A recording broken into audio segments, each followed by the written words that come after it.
Chapter 184. As soon as they left the capital, the sun dimmed. The carriages passed by the pavilion without stopping, and the willow trees on the main road sent them off as they slowly made their way north. The officers and soldiers of the city patrol escorted the diplomatic mission 18 miles out of the capital before returning, handing over the task of keeping an eye on the defenses along the way to the capital garrison. The diplomatic mission's primary means of transportation were carriages, and there were more than 10 of them. Aside from carrying people, most of the space was reserved for ceremonial preparations for the trip north. Shaoen's shackles had not been removed, and he was locked up in the second carriage. There was also an official from the Overwatch Council in charge of his daily life. The official smiled and carefully wiped the face of this serious criminal with a towel. The towel was very soft, and it did not hurt Shaoen's old and withered face. "If I capture you and use you to threaten that young man named Fan, would it have any effect?" The chains clanked and Shaoen's old voice rang out in the carriage. But his words revealed a sense of carelessness, as if he had already guessed the answer. The official in charge of his daily life smiled warmly and said sincerely, "Mr. Shao, since it is my turn to serve you, naturally I am prepared to be restrained by you. But as a citizen of the kingdom of Qing, when the time comes, I will have to commit suicide by poison, so as not to make things difficult for the people of the council." Shaoen closed his eyes, and the cold aura around him gradually faded. "My hair is too long," he said quietly. "Help me tie it up." The conversation between the two seemed to have missed something. Shaoen was currently restrained by the chains, so how could he restrain this official of the Overwatch Council? Perhaps both of them knew that once they left the capital, these thin chains would not be able to restrain the terrifying Shaoen forever. The official walked to Shaoen's side and took out a comb from a small cupboard. He carefully combed Shaoen's snow-white hair, which reached his waist. His fingers were strangely steady and did not tremble in the slightest. Decades ago, Shaoen had been one of the few 9th-level masters in the world. If he had not been imprisoned in the Overwatch Council for 20 years, suffering great torture, and having his body and spirit damaged by the poisons of the Third Bureau, people would have guessed that he would have long ago become a Grandmaster. Even so, Binghu still had some power. Just by looking at the Overwatch Council's expression as if they were facing a great enemy when he came out of prison, as well as the power that naturally seeped out of his body, one could tell that this old man still possessed terrifying power. If Shaoen were to suddenly launch an attack at this moment, this middle-aged official probably wouldn't even have the slightest room to resist. However, he still maintained a steady smile, his expression calm and composed. Shaoen glanced at him appreciatively. He knew that Shaoen had most likely already made up his mind. Once he was subdued, he would immediately commit suicide by ingesting poison. He just didn't know where the poison was hidden on his body.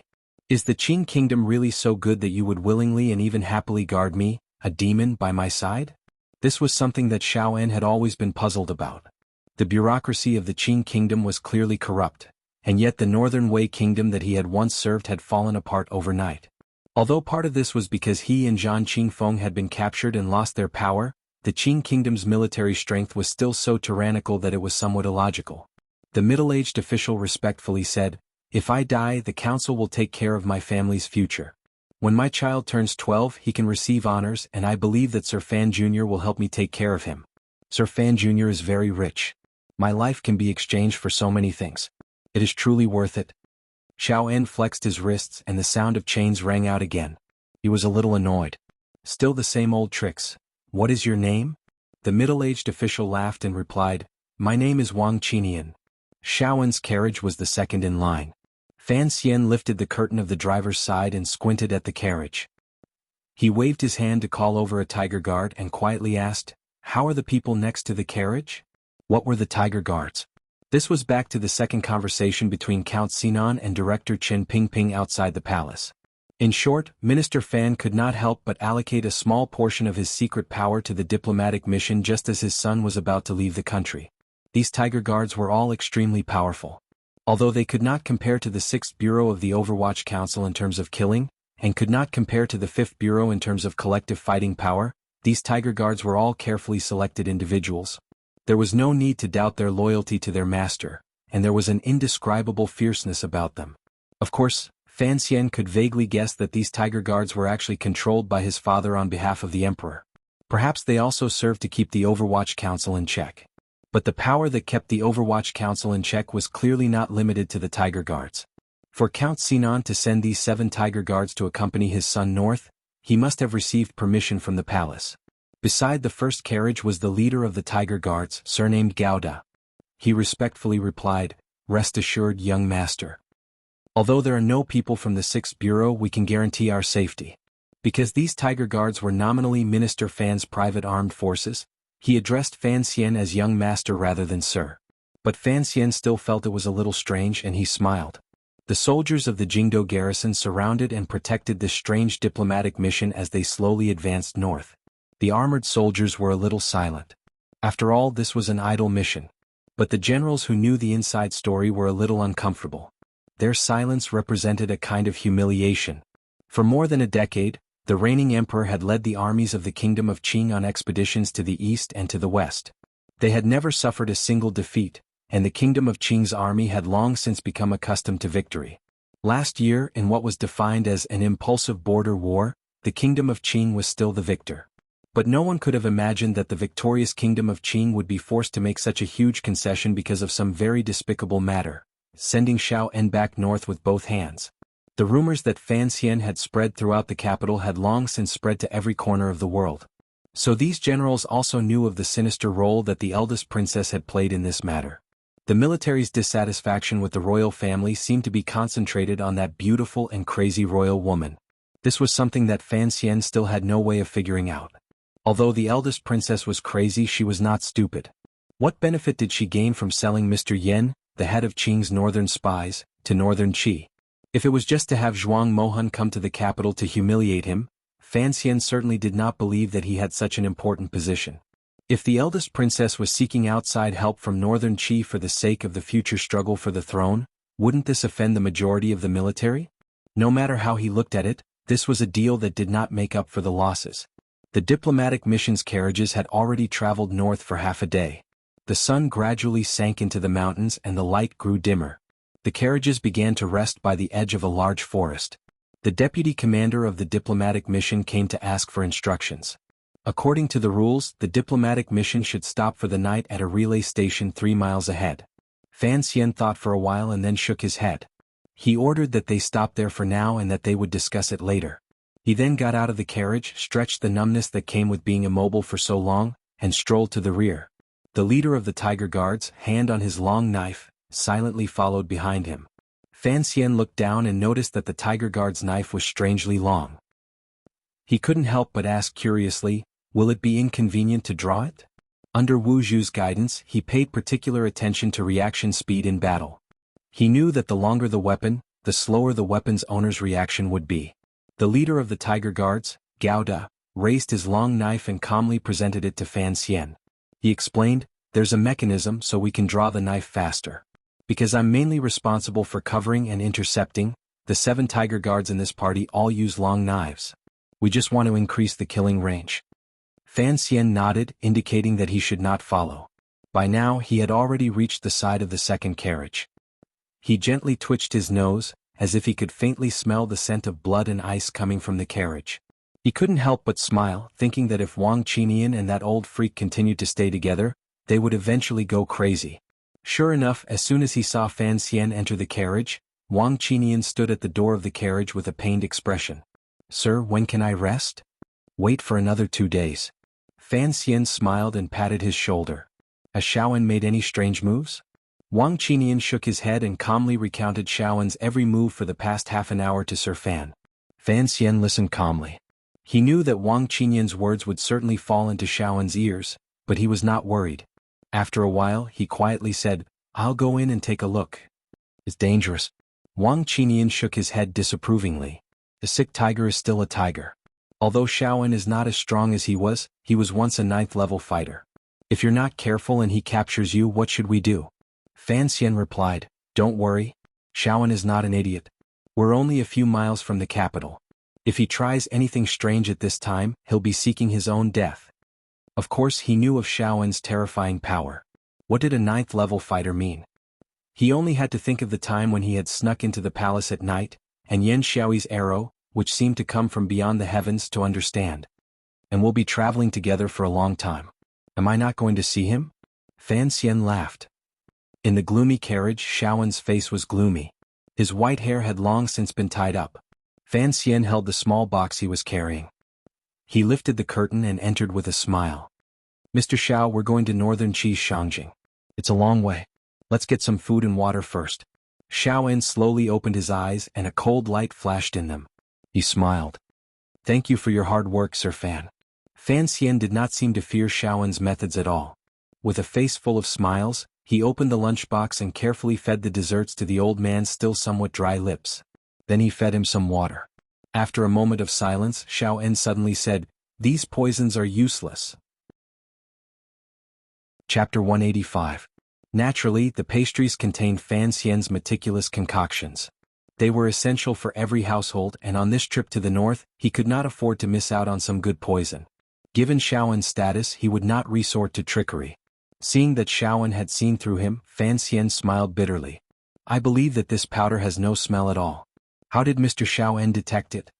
Xiao En looked at him, then slowly closed his eyes. "You are Fei Jie's student.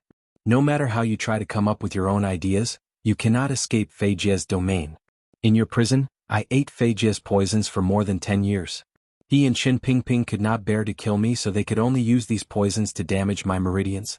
If it were you, eating pastry from a stall for more than 10 years and suddenly one day the old master of the stall takes in a new disciple and makes another pastry, although it is made to taste like scallion oil, I think you would still be able to taste that it is from that stall."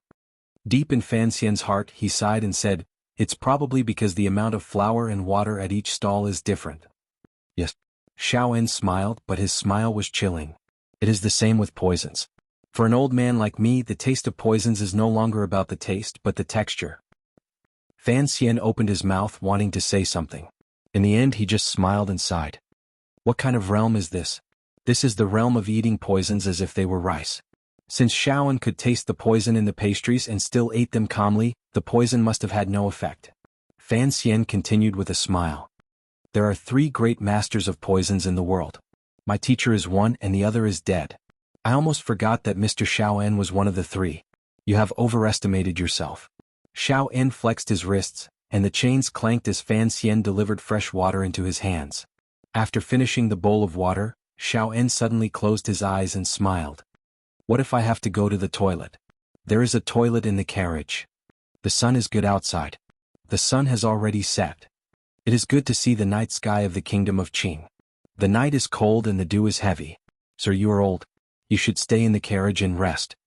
Of the 2, one old and one young, one closed his eyes and spoke softly, while the other responded with a smile. Xiao En opened his eyes and said calmly, "I've been in prison for many years, and I've only seen a sliver of sunlight at the gate. Master Fan, would you allow me to go out and have a look?" Fan Xian shook his head firmly, but a smile still hung on his face. "It's very dangerous." "I'm not dangerous," Shan said gently. "Since you have already reached an agreement with the North, anyone with the slightest bit of intelligence would know that following the diplomatic mission safely is the wisest choice for me." Fan Xian replied calmly, "Mr. Xiao, before leaving the capital, the security of the diplomatic mission is the responsibility of the capital garrison. I think you should be able to guess why the kingdom of Qing is willing to return you to northern Qi. This is a very humiliating matter, so I am very worried that if you really do get off the carriage with your hands and feet shackled, many arrows might suddenly fly from afar and turn you into a porcupine." Xiao En knew that the words of this young man from the enemy kingdom were not false. He smiled and said, "Don't you want to kill me? If I return to the north within 3 years, I will certainly cause unbearable damage to your kingdom." Fan Xian shook his head. His handsome face was filled with confidence. "I am not of the older generation, so I only have the respect of legends. I never thought that even if you returned to the north, you would still be able to summon wind and rain as you did in the past. Of course, if I could kill you, that would be the simplest way to deal with it. But in comparison, I value the safety of the bargaining chip I exchanged with you more. So rest assured, I will ensure your life all the way to the capital of northern Qi and hand you over to your friends." Xiao En was silent. Fan Xian smiled and said, "Up until now, I am still unable to accurately determine how much power you currently have, so I will be very careful along the way. As for the outside of your carriage, I will maintain sufficient power at all times to ensure that when you want to come out of the carriage to get some fresh air, we will be able to immediately respond accordingly." Xiao En laughed but still did not say anything. Since his attempt to secretly poison Xiao En had been seen through, and it was clearly ineffective, then he could only resort to the barbaric method on the surface. Fan Xian let out a soft breath, then stood up. He stretched out his foot and stepped on the iron chains that bound Xiaoen's hands. Strangely, he tied a piece of black cloth around Xiaoen's elbow, then gently but rudely patted the back of the old man's hand. Then he took out a flat iron box from his bosom. Opening it, he took out a long, thin and incredibly sharp needle. The thin needle tube was skillfully made hollow, and there was a bulge at the back of the long needle. It was unknown what material it was made of, but presumably it was a medicine storage device. Xiaoen's eyes were bloodshot, and he stared coldly into Fan Xian's eyes. Fan Xian approached with the needle in hand without a trace of panic. Suddenly, a very strange feeling arose in the carriage. Fan Xian's nose suddenly tasted something sweet, and the air was filled with the scent of blood, faintly red. This smell came from Xiaoen's faintly angry body. Outside the carriage, the tiger guards and officials of the Overwatch Council immediately sensed the abnormality in the carriage. They silently rushed over, weapons in their hands. Wang Qinian, who was guarding the carriage, looked back and frowned slightly. He then waved his hand at the people beside the carriage, who looked as if they were facing a great enemy, indicating that there was no problem. In the carriage, Fan Xian slowly removed the thin needle from the back of Xiaoen's hand. He took out a silk handkerchief and carefully wiped the tip of the needle, then raised his head and smiled. "Thank you, Mr. Xiao, for your cooperation." He did not know what acupoint the needle had pierced, nor did he know what medicine had been poured into the needle. Xiaoen's frightening aura had weakened considerably, and even his face seemed a little haggard. "I respect you, but respect the elderly." Fan Xian walked out of the carriage. "But you must remember, you are no longer the head spy of Northern Wei, nor are you a world-shaking villain. You are only my prisoner. If you try to escape, I have many ways to kill you." "Sir, there is no need to be so careful." Wang Qinian accompanied him to sit under a tree by the road. He looked at Fan Xian's slightly tired face. "If Xiaoen wants to regain his freedom, he should cooperate with us and enter the borders of Northern Qi." Fan Xian shook his head. "You don't understand. For someone like Xiaoen, even if he had been imprisoned for 10 or 20 years, so what? Look at his eyes. What is there other than hatred? There is also the frightening insight and the burning ambition. If he only wants freedom, then he will cooperate with us.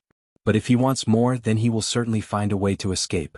The Overwatch Council's prison keeps a close eye on him, so he doesn't have a sliver of a chance. However, on this long road to the north he has too many opportunities. Thus, I have to think of all ways to weaken his fighting ability and desire to fight while ensuring his survival. Why would he want to escape? Because the regime in the north is not the Northern Wei that he has served for many years, and was even imprisoned for. It is Northern Qi." Fan Xian smiled. Although the royal family of Northern Qi is the Zhan family, and Marshal Zhan Qingfeng was on good terms with Xiaoen, the dynasty has changed. Xiaoen has been imprisoned for so many years, and I don't know how the royal family of the north will treat him. If the royal family of Northern Qi feels that he still has value, then naturally they will treat him as an honored guest. But if there is no such benefit, think about it. If the royal family of Northern Qi goes crazy, will they allow a terrifying spy leader like Xiaoen to establish a foothold in Shangjing again? Then why is Northern Qi willing to trade Master Yan for Xiaoen? Because of two people. Fan Xian didn't go into detail. One is Zhuang Mohan and the other.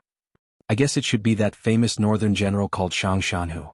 "Sir, do you think that Xiaoen risked his life to escape because he doesn't trust the royal family of Northern Qi?" Fan Xian thought of what Wu Zhu had said to him and sighed faintly. "People in our line of work don't trust anyone. As for Xiaoen, he must have other plans, but I can't guess what they are. All I know is that he must reach Shangjing alive. It's that simple." "Where will Xiaoen make his move?" "Before leaving the country. If he enters Northern Qi, then even if he escapes, it will still be Northern Qi's responsibility," Fan Xian said lightly. "Since Xiaoen wants Northern Qi to recognize his position, he can't mess up this agreement," said Fan Xian lightly. He suddenly stood up and yelled, "Today we won't go to the relay station. We'll set up camp in the wilderness." His subordinates responded in unison, and went to organize the arrangements for setting up camp. Wang Qinian looked at Fan Xian with some doubt. Fan Xian shook his head. "It's a bit of training and getting used to it. After leaving Cangzhou, there won't be any relay stations in the north that can be used. Taking advantage of the fact that we're not far from the capital, let your subordinates get used to the atmosphere as quickly as possible. Fighting in the wilderness is not playing house." Wang Qinian saw that Fan Xian was still worried, and very tactfully began to play the role of a sidekick. Fan Xian lightly clapped his hands, smiled and waved for him to leave. Then he sat silently under the tree, looking at the carriage and thinking about the old man inside. I don't want you to suddenly change your name to Shawshank. Earlier, when injecting poison into the carriage, Fan Xian had still been a little nervous. He didn't know whether or not Xiao En would suddenly attack. After several investigations, he still didn't know how much power this 9th-level ace, who was one of the best in the world, had retained after more than 10 years in prison. But he knew that until the best opportunity came, the terrifying Xiao En would be very obedient. The mountain wind blew from the forest behind Fan Xian, blowing through the sweat-soaked clothes on his back. It was damp and cold. After a while, he stood up, expressionless, and walked toward Sea Lily's carriage. Chapter 186. Time can change many things, including a person's appearance and mental state, but there are exceptions. When Fan Xian stepped into Sea Lily's carriage, the first thing he saw was a slightly haggard, but still beautiful woman. Half a year in prison did not seem to have done any damage to the face of the most popular woman on Lujing River. Seeing Fan Xian enter, Sea Lily bowed slightly. Her eyes were slightly flustered, as if she did not know how to address him. It seemed that she was not prepared for this meeting. Fan Xian quietly looked at the girl's face. He found that her eyebrows were still soft like willow branches, and her black eyes were still moving. However, her lips had not been colored today, so they looked a little pale. When the two of them first met, Fan Xian was the illegitimate son of a nobleman who had just arrived in the capital. Sea Lily was already the most popular woman on Lujing River. That night he caressed her crazily. Although he had not truly reached ecstasy, he had done all the most intimate things between a man and a woman. But he had not expected that Sea Lily was a spy planted in the Qing kingdom by Northern Qi. Through the second prince's invitation, she and Wu Bowen had set up a plan to assassinate Fan Xian. Fan Xian was lucky enough to escape that disaster. In the end, he entered the Overwatch Council, and now he had taken on the duty of returning Sea Lily to Northern Qi. He quietly looked at the eyes, nose, and lips of the woman in front of him. For some reason, he thought of the physical contact he had with her that night on the pleasure boat. Although his heart did not waver, there was still an indescribable feeling. After all, aside from the servant girls in Danzhou, she was the woman he had been closest to before marriage. A few days ago, I rode by Lujing River. The silence in the carriage was broken by Fan Xian's gentle words. I saw that pleasure boat again. Sea Lily was slightly taken aback. She had not expected this handsome young man to use such a line as an opening remark. She had thought that what followed would be a very serious conversation. Fan Xian laughed. It's already very run down, but I don't think you will miss that place. Sea Lily smiled bitterly. I am a duckweed, a guest on the 4 seas. Please do not make fun of me, sir. I don't like the word me. Fan Xian looked at her watery eyes and smiled slightly. The affairs of the world are wondrous. When you wanted to kill me, it was because you had a mission. Although I won't forgive you, I won't hold any prejudice against you because of it. At the time in the Overwatch Council prison, I told you that as long as you gave up the mastermind, I would think of a way to let you live. However, I want to tell you clearly that I did not do anything to allow you to return to Northern Qi, so you don't need to thank me. Sea Lily raised her head in surprise. Her lips parted slightly as if she wanted to say something. She couldn't understand this young man, who was sometimes pure and amiable, and sometimes cold and terrifying. Why did he say such things? From the day you left the prison, we've been colleagues. Fan Xian sat next to her and relaxed against the carriage. His nose picked up a faint fragrance, knowing that it was the girl's body fragrance. He enjoyed it a little and said, I don't know about the agreement between you and Qin Pingping, but since he believes you can be trusted, I will trust you. I hope you can trust me too, and that we can carry out the House of Red Sleeves plan. Sea Lily's hands clutched her lake green sleeves. She gently bit her lower lip, not knowing what to say. Give me a massage. I have to be on edge every day, not knowing when that old monster in the carriage will go berserk. It's a little stressful. Fan Xian wasn't lying. He really did look tired. Sea Lily made a sound of agreement and turned her body to the side. She knelt on the soft cushion of the seat and carefully placed her soft, warm hands on Fan Xian's head. She slowly rubbed it. Fan Xian closed his eyes and enjoyed the comfortable feeling in his head. He enjoyed the slow touch of Sea Lily's fingers and subconsciously sighed. What is it? Do you think it's too heavy? He didn't know what method Qin Pingping had used, but Sea Lily was no longer as desperate and determined as she had been in prison. Instead, she had returned to the way she had been on the pleasure boat, gentle and charming. Her soft voice slid across Fan Xian's heart. Fan Xian said gently, I was just thinking about how I tortured you. I was afraid I would break your beautiful little hands. Sea Lily's fingers, which had been rubbing Fan Xian's temples, paused. After a while, she said quietly, "It's not that easy to break someone's hands. Don't hold a grudge. That won't be good for our cooperation in Shangjing," Fan Xian said quietly. He didn't open his eyes. "You wanted to kill me and I only tortured you. No matter how you look at it, you owe me." Sea Lily bit her lower lip again. Her pearly white teeth pressed against her lips, creating a soul-stealing charm. A soft light flickered in her eyes. I owe you. You can take it back at any time." "How? Like the first night?" Fan Xian opened his eyes, full of mockery. Sea Lily stubbornly opened her eyes to meet his. After a long silence, she looked at this handsome young official. For some reason, she thought of the shameful incident that night on the pleasure boat. Her body felt soft and weak. She slowly leaned over, half leaning on Fan Xian's shoulder. Her fingers kept massaging him and she said quietly, "All women in this world have a hard life. I don't know how you intend to take it." That night on the pleasure boat, Fan Xian had used an aphrodisiac, so Sea Lily's reaction had been extremely strong, and she had remembered it to this day. Later, in the prison, Fan Xian had mercilessly tortured her. Aside from her hatred, she also had a very strange feeling.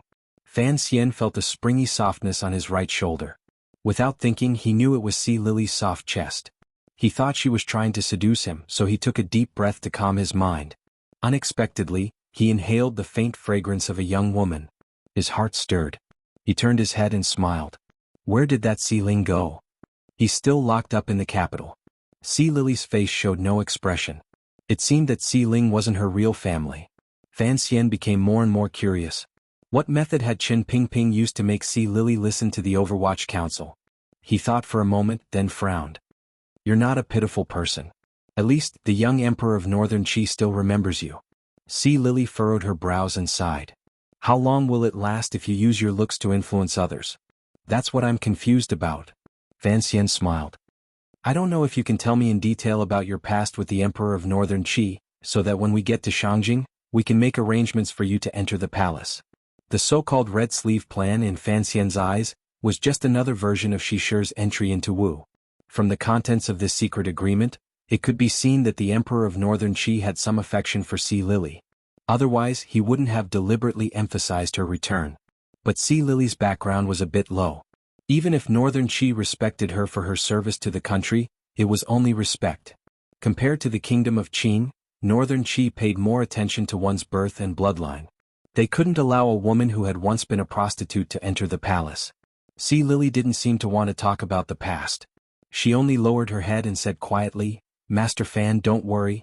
Once I get to Shangjing, the emperor of Northern Qi will worry about what happens next.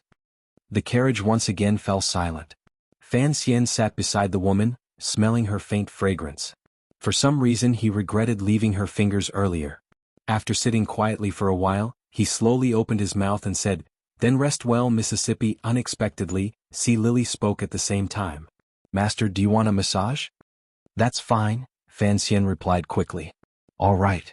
There was a trace of disappointment in Sea Lily's reply. It wasn't until this strange question and answer session was over that the atmosphere in the carriage became a bit strange. It was as if they had all vaguely sensed something.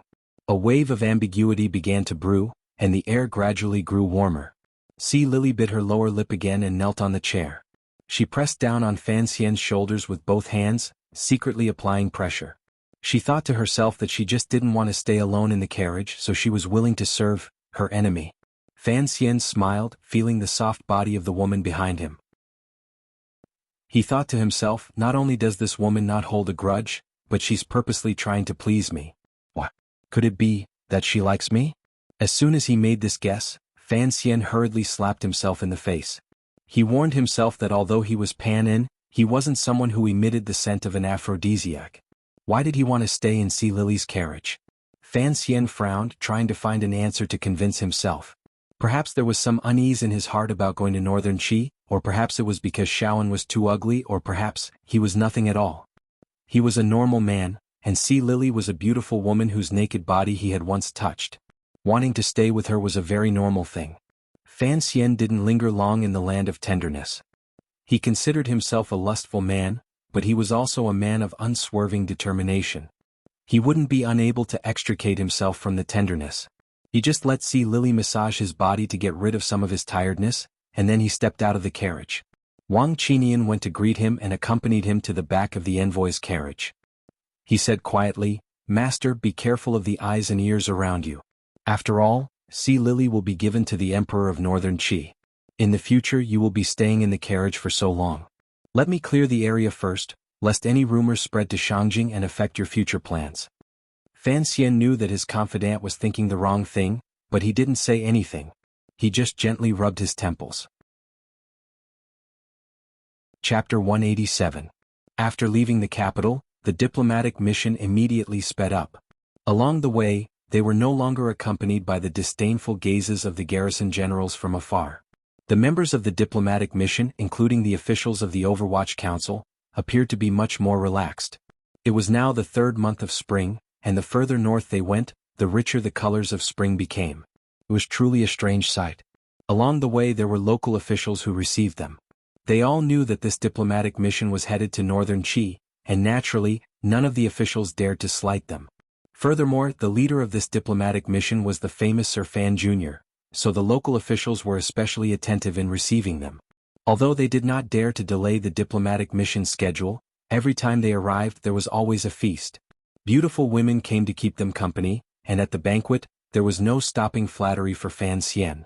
Only now did Fan Xian realize how famous he was in the kingdom of Qing. He couldn't help but feel a little smug, and at the beginning of the banquets he refused no one. But after going so many times he couldn't help but grow tired. And every time he had to repeat his vow that he would no longer compose poetry. It was truly troublesome. Wang Qinian quite liked going because the dancers at the banquets wore light muslin, and it was very entertaining. Every time they went, the local officials would extravagantly arrange for the local popular girls to accompany them. Every night they would have hundreds of tricks up their sleeves. How could the sallow women in the capital compare? But this arrangement did not appeal to Fan Xian, because there was a girl in the diplomatic mission that even the Emperor of Northern Qi could not forget. Sea Lily, the most popular girl in the capital. As a result, Fan Xian gradually stopped attending banquets. He only chose to speak with some of his father's old acquaintances and high-ranking officials. Most of the time he stayed at the diplomatic mission's encampment. On the one hand he watched over Shaoan, and on the other he could spend more time in Sea Lily's carriage. Counting on his fingers, it had been more than half a month since they left the capital. During this time, Fan Xian spent most of his time in Sea Lily's carriage. That's right. A group of men would get tired of listening to the crosstalk. How could it compare to chatting with a beautiful woman in a carriage? Sea Lily carefully peeled the orange, then carefully scraped away the white tendons before putting the orange into Fan Xian's mouth. In the diplomatic mission, Fan Xian was the most powerful, and the officials of the Overwatch Council followed his lead. The Tiger Guards were even more loyal. No matter what he did, no one dared to say anything. But as Fan Xian closed his eyes and slowly chewed on the orange, for some reason, he thought of his sister. When he was in the capital, Ruorwo often served him fruits like this. Then he thought of his wife, Wanner, who was still at home. His eyes opened slightly, and through a small crack in his eyelids, he peeked at Sea Lily, who was concentrating on processing the oranges. A sense of unease welled up in his heart. During the journey he and Sea Lily didn't do much. They just chatted, ate some fruit and passed the time. They didn't even mention their plans for Shangjing in the Northern Qi Kingdom. Of course, they occasionally rubbed their tired bodies, held hands, or hugged each other to look at the scenery outside the window. What are you thinking about? Seeing Fan Xian in a daze, Sea Lily smiled sweetly. These days together, all she saw was Fan Xian's gentle and delicate side.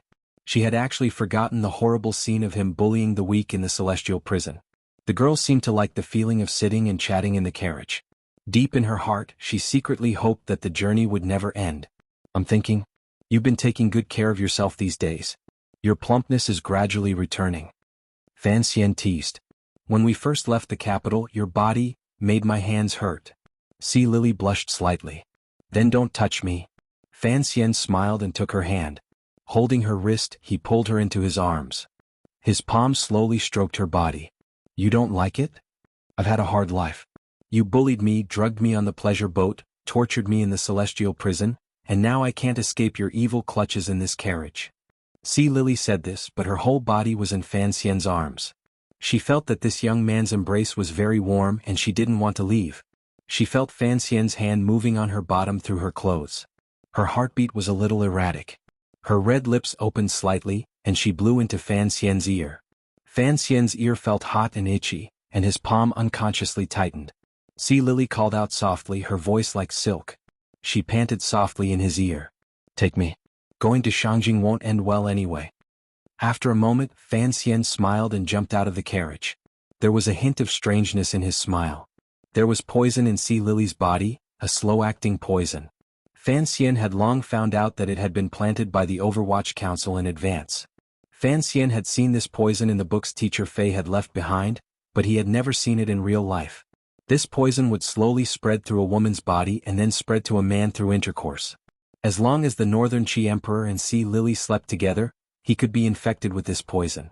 The symptoms were very similar to a common venereal disease. No wonder Qin Pingping was so serious.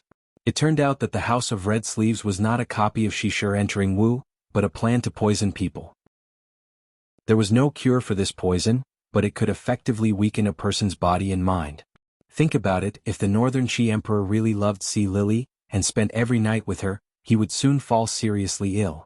And given the current situation of the Northern Qi Emperor and the Emperor's factions confronting each other, if the young Emperor fell seriously ill, Northern Qi's court would once again descend into chaos.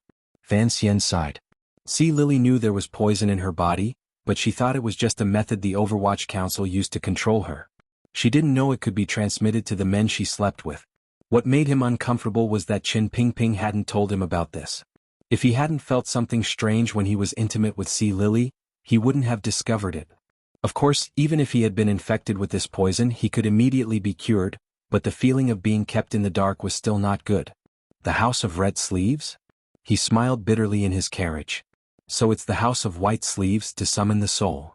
He knew that compared to Qin Pingping, Fei Jie and even Xiao En in the carriage behind him, his methods were not vicious enough, and his heart was not cold enough. Sea Lily was just a pawn that could be discarded at any time. But he didn't know what Qin Pingping had promised her to make her willingly become a pawn covered by a black cloth.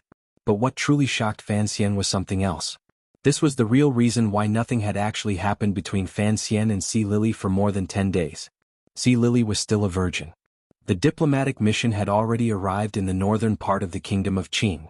Ahead of them was the last large city in the north of the Kingdom of Qin, Sangzhou. Looking at the city from a distance, Fan Xian narrowed his eyes slightly. He found that the color of the sky had darkened. The northern wind was strong and had scattered the spring air in all directions. Dark clouds covered the sky. It was truly an unpleasant weather. After the last provincial guard in charge of escorting them came to salute, they began to turn back. Only the diplomatic mission's own carriages were left. Although the carriages were very long in the wasteland outside Sangzhou, they still seemed small and pitiful. How long will it take to leave Sangzhou and reach the border? Fan Xian squinted and gazed at the northern sky. Wang Qinian respectfully replied, "This time we're going around the lake, so it's a bit further. It'll take at least 20 days. Fan Xian frowned. The real danger should be in these 20 days. He tilted his head slightly and looked at the carriage that had remained silent all this time. How is Xiaoen's current condition? Sir, you've been injecting him with a large dose of poison every day.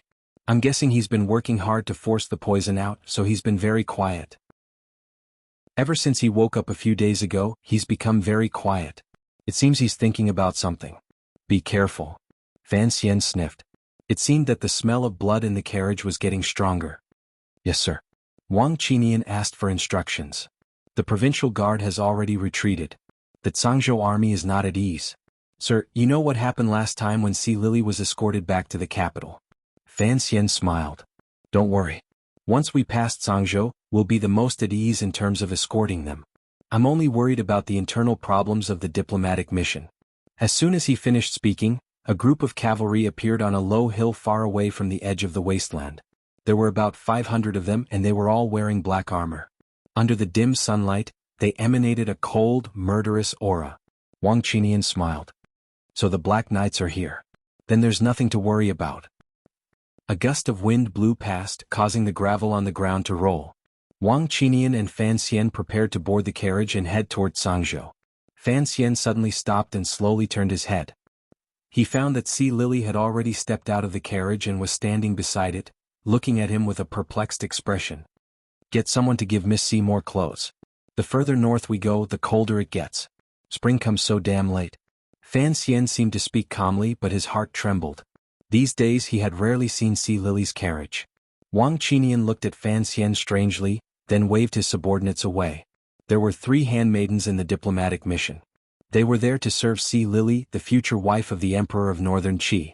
But Fan Xian had been in Sea Lily's carriage for the past few days, so the 3 handmaidens could only follow behind the convoy. After a while, the handmaidens came to Sea Lily's side. They gave her a crimson cloak and advised her to return to the carriage to rest. Sea Lily allowed them to put the cloak on her, but she did not return to the carriage. She only looked at Fan Xian quietly as if trying to figure out something from his face.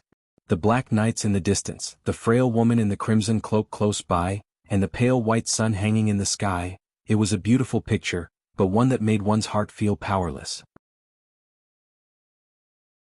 Chapter 188. After leaving Cangzhou, the diplomatic mission, under the protection of the Black Knights, slowly but surely made their way north. Northern Qi was not to the north of the kingdom of Qin, but to the northeast. At the border of the 2 countries was a large number of powerless vassal states. On the easternmost coast was the largest city in the world, the most prosperous port, Dongyi.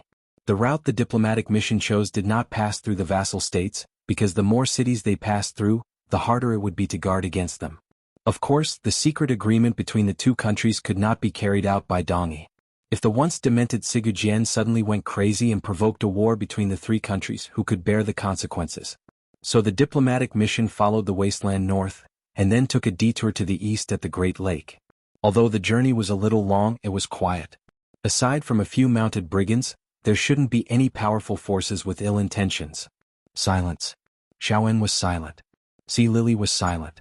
Even the most important person in the diplomatic mission, Fan Xian, was silent. Everyone had their own reasons for being silent.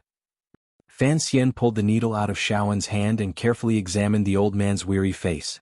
Xiaoen suddenly opened his eyes, and a cold light shone from them as if it were real. He smiled. I am thick-skinned. I'm not afraid of being stared at. I have a question. Xiaoen slowly closed his eyes. Why did you tie that cloth around my arm? I can guess. This method makes my blood vessels stand out even more. But was it necessary for you to inject poison into my blood vessels so painstakingly? Yes. Fan Xian smiled. Intravenous injection was, of course, faster and fiercer than food poisoning. No one in the world knew how to use intravenous injection, but that did not mean Fan Xian did not know how to do it.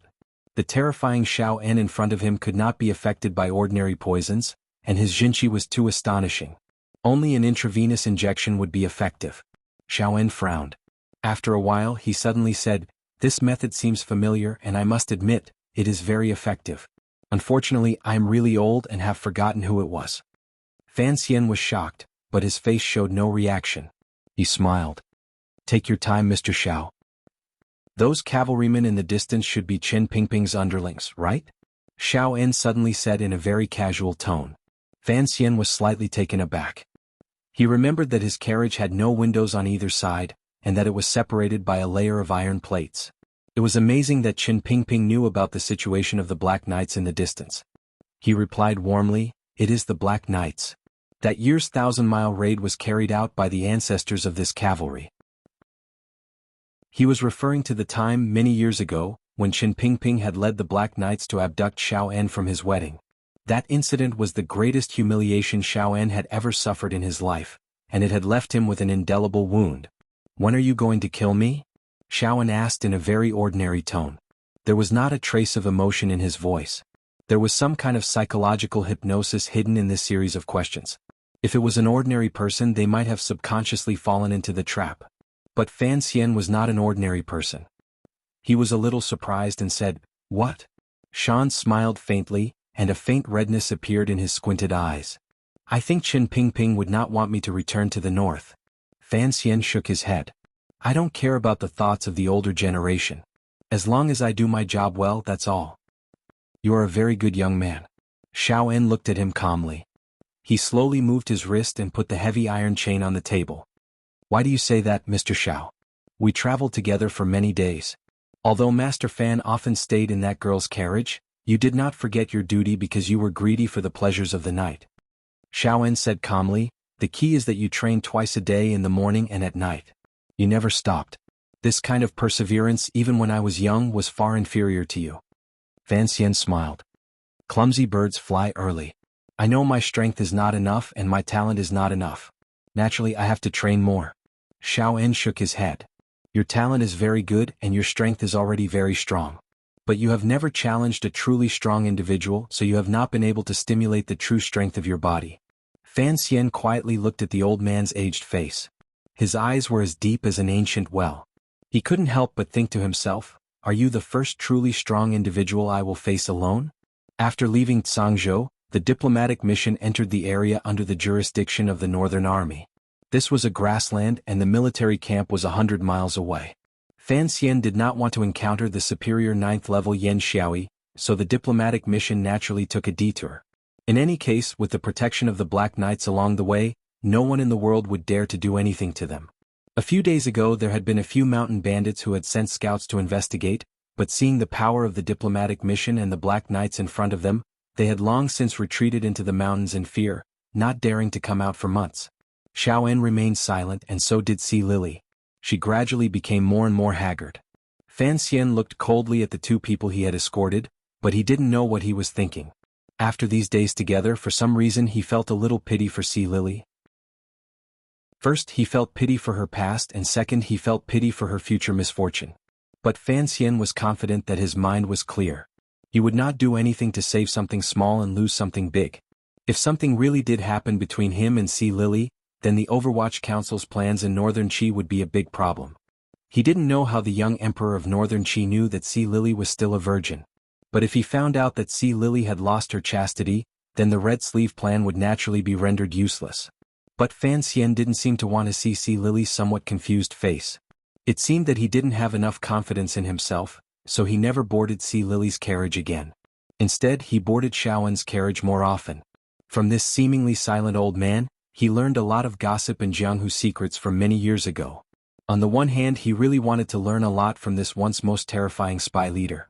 On the other hand, Fan Xian didn't want Xiao En to have too much time to plan a contingency plan. As the journey progressed and the temperature outside the carriage dropped, the conversation between the shadowy figures of old and young gradually shifted from Northern Wei to the present world. No one can truly unify the world, Xiao En said lightly, looking at him. These days, he had gradually gotten used to the conversation between him and Fan Xian. This young official named Fan Xian was indeed a good person to talk to. His Majesty the Emperor of our country had two chances. The first was after the Third Northern Expedition. Fan Xian frowned. Given the Kingdom of Qing's immense military power at the time, it was more than enough to go north and destroy Northern Qi. Xiao En shook his head. Although I was already in prison at the time and didn't hear any news after listening to your explanation these days, I think that the Emperor of Qing suddenly stopped because of two reasons. One was internal problems in the court, and the other was that he encountered some powerful resistance. After making his choice, he felt that going north was a very risky idea. Fan Xian thought about it. At the time, the Yi family affair had not yet erupted, and the court was basically under the control of the emperor and his mother's subordinates. Logically speaking, there shouldn't have been any internal problems. As for external enemies, he frowned. Was there any power in the world that could stop the powerful kingdom of Qing? The temple. Xiao En seemed to have guessed what Fan Xian was thinking and gave him a reference. Fan Xian shook his head. An illusory object is not enough to resist human ambition, or perhaps the desire for power. To unify the world and unify the four seas is too tempting for an emperor. Xiao En smiled and acknowledged his words. The North and South have been at war for years. Even if the South Kingdom of Qi were to be defeated, it would take at least a decade for them to truly stabilize the situation and destroy all the forces of restoration. Besides, don't forget Dongyi. It is the place where the 9th-level masters of the world are gathered. Although this power is not enough to protect the country and open up new territory, if it is combined into a stick, under the leadership of that idiot Sigujien, it could really do some crazy things. The triangle is the most stable. The three countries stand in a tripod, and it is also the most stable structure. Fan Xian nodded. Even if there is a difference in strength between the three powers, whoever wants to break this balance first will most likely suffer a backlash. The kingdom of Qing's court is the same. Xiao En looked at him with a faint smile. The emperor, the courtiers, and the seemingly crazy but actually sinister eldest princess make up the triangle you speak of. Whoever wants to break this balance first will suffer. These days, Fan Xian didn't hide anything.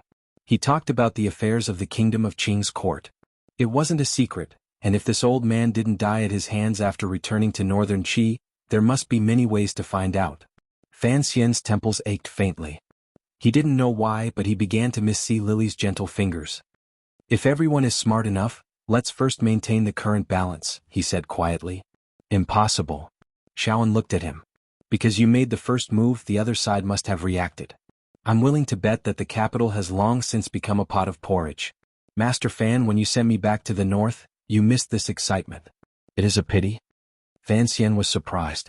He began to listen to Shaoan's cold analysis of the situation in the capital.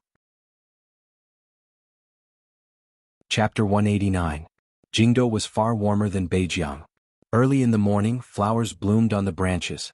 Every night, tens of thousands of lights illuminated the spring bridge. It was very lively. 10 li of red candles reflected the river of flowers. It was a good time to enjoy the spring. But during the day, Jingdou was somewhat quiet. It seemed that both commoners and officials found it difficult to resist the sleepiness of spring. They were lazy and did not want to move much, so there were not many people on the streets. At noon, a scholar with a gloomy expression walked in from the east gate of the capital, supporting a woman.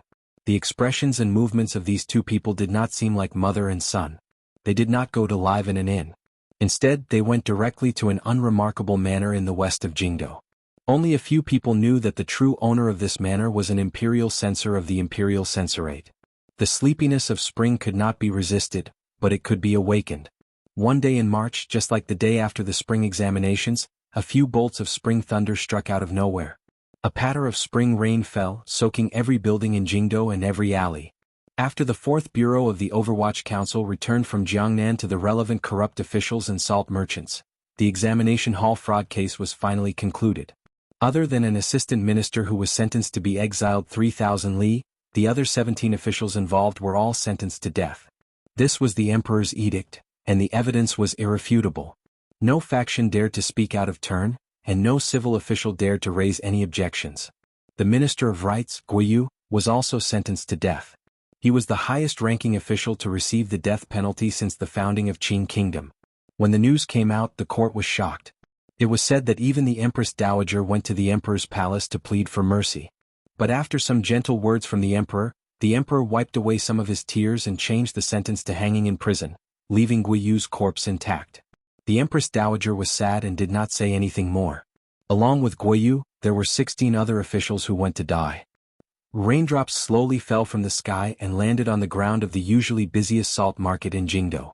However, it still did not chase away the people of Jingdou who had braved the rain to watch the execution.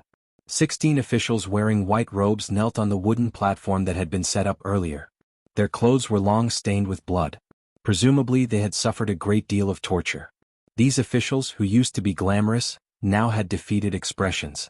Their hair was messy and tangled. They looked wretched. No one knew what the Overwatch Council had done, but some of the stronger criminals forced their lifeless eyes open. They wanted to find their relatives among the crowd watching the execution. Their mouths opened wide, but they couldn't make a sound. Mu Tai, the agent of the 1st Bureau of the Overwatch Council, sat under the canopy watching the scene in front of them. Mu Tai's face was expressionless, but the rest of the civil officials looked a little uncomfortable. Those criminals who were waiting to die under the execution platform were once their colleagues. They had enjoyed themselves on the pleasure boats and drunk with them at the banquet table. But now they had to watch them die in front of their eyes. The rain fell on the eaves of the restaurant next to the salt market and flowed down along the tiles, forming a small waterfall from the sky. There were many buildings here, so there were a dozen small waterfalls. They hit the stone floor like white dragons, making a pitter-patter sound. A high-ranking official stood up and announced the decree in a loud voice. However, he was interrupted by the pitter-patter of the small waterfalls, so he couldn't hear clearly. The surrounding crowd only saw his mouth move, but they didn't know what he was saying. Finally, the high-ranking official's expression became serious and he shouted, "Execute!" The surrounding people heard this word clearly and immediately became excited. They shouted and squeezed forward, wanting to be closer to the wooden platform and enjoy this rare scene. The executioner on the wooden platform spat and wiped the rain off his face. He put the broadsword behind his back and stepped forward. He extended his left hand and gently pressed the back of the first criminal's neck to confirm the location of the joint. He then roared and the light of the broadsword flashed. When the broadsword fell, it made a muffled sound like a sharp knife cutting through pork. With a swoosh, fresh blood sprayed out from the headless cavity and splattered far away. The criminal official's head fell dejectedly onto the wooden platform. It was as if it was still afraid of the Qing court's large knife. It rolled with a rumbling sound. Using the flow of the rain, it did not stop. It rolled to the side of the wooden platform and landed. Seeing a dazed, blood-stained head fall to their feet, the previously excited people of Jingdo took a big step back in fright. Where the head rolled, it left a bloody mark. However, when the rainwater washed over it, it quickly faded away without a trace. Only now did the people watching the execution let out a cheer. However, there were not many people cheering and the cheers were not very orderly. It seemed a bit scattered. On the high platform, Mu Tai, who was sitting in the lowest chair and watching the execution, showed a look of displeasure. Immediately after, the executioner made another cut, and another head fell to the ground. Another beam of blood flew into the sky. Another cry of surprise. Another life was lost. There were a total of 3 executioners. In just a moment, 16 criminal officials were all beheaded, leaving behind a ground covered in blood and corpses. As the beheadings continued, the surrounding crowd gradually became bolder. The cheers grew louder and louder. In the end, when the head of the director of the Board of Rights was tragically separated from his body, the cheers shook the heavens. It scared the rain that filled the sky and made it float away. A few bailiffs from the capital government were busy looking for the head of the criminal official in the crowd. However, after searching for a long time they could not find it. After a while, a black dog ran out of the crowd with a head in its mouth. Its sharp teeth were biting on the head's ear, and a pair of dog eyes darted around. The light in the dog's eyes made people feel cold for no reason. Woof! The black dog's but was hit by the scabbard of the bailiff's knife. In pain, it let go of the head in its mouth. It whined a few times and jumped into the rain. In the following days, a series of actions took place. The Minister of Justice was exposed for taking bribes and bending the law.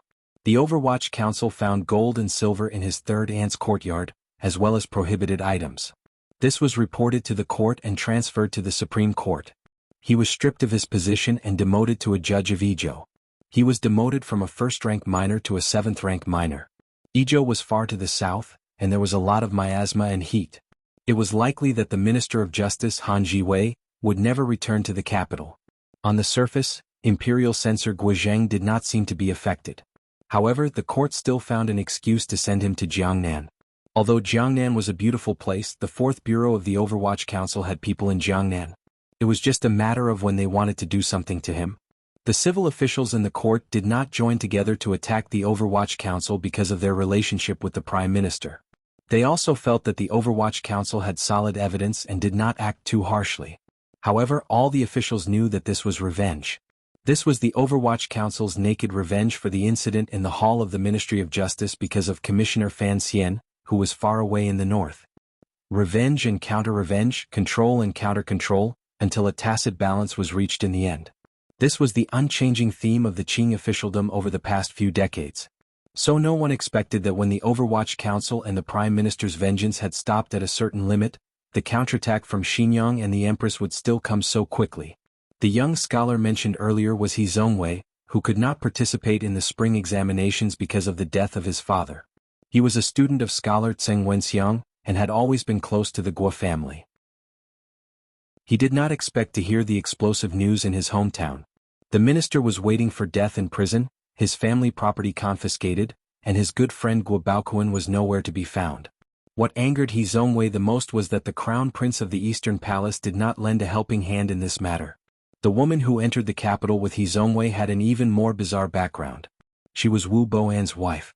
Wu Boan was a strategist placed in the prime minister's manor by the eldest princess.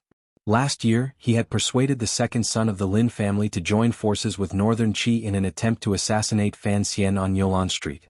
As the prime minister, Lin Ruofu naturally hated Wu Boan, who had caused the death of his only normal son. Although Wu Boan had died early, the Wu family still had a lot of property in Shandong. The local officials were the prime minister's students, so in accordance with the wishes of the prime minister, they tortured the Wu family. In the short span of half a year, who knew how much silver they had raked in? Wu Bo, An's own son, had been imprisoned for no reason and tortured to death. Although the woman was not literate, she knew that the prime minister was powerful and that the Wu family could not contend with him. But her heart was grieved by the tragic death of her son. She made up her mind and went to the capital alone, ready to file a complaint against the emperor. While resting outside the city, the poor woman coincidentally ran into He Zongwei, who was returning to the capital. He Zongwei was a smart man. After hearing this, he knew that there was a lot he could do. He comforted the woman, saying that he would find a way to seek justice for her. After entering the capital, He Zongwei used his connections with his teacher to temporarily settle Wu Bo in the manner of an old imperial censor.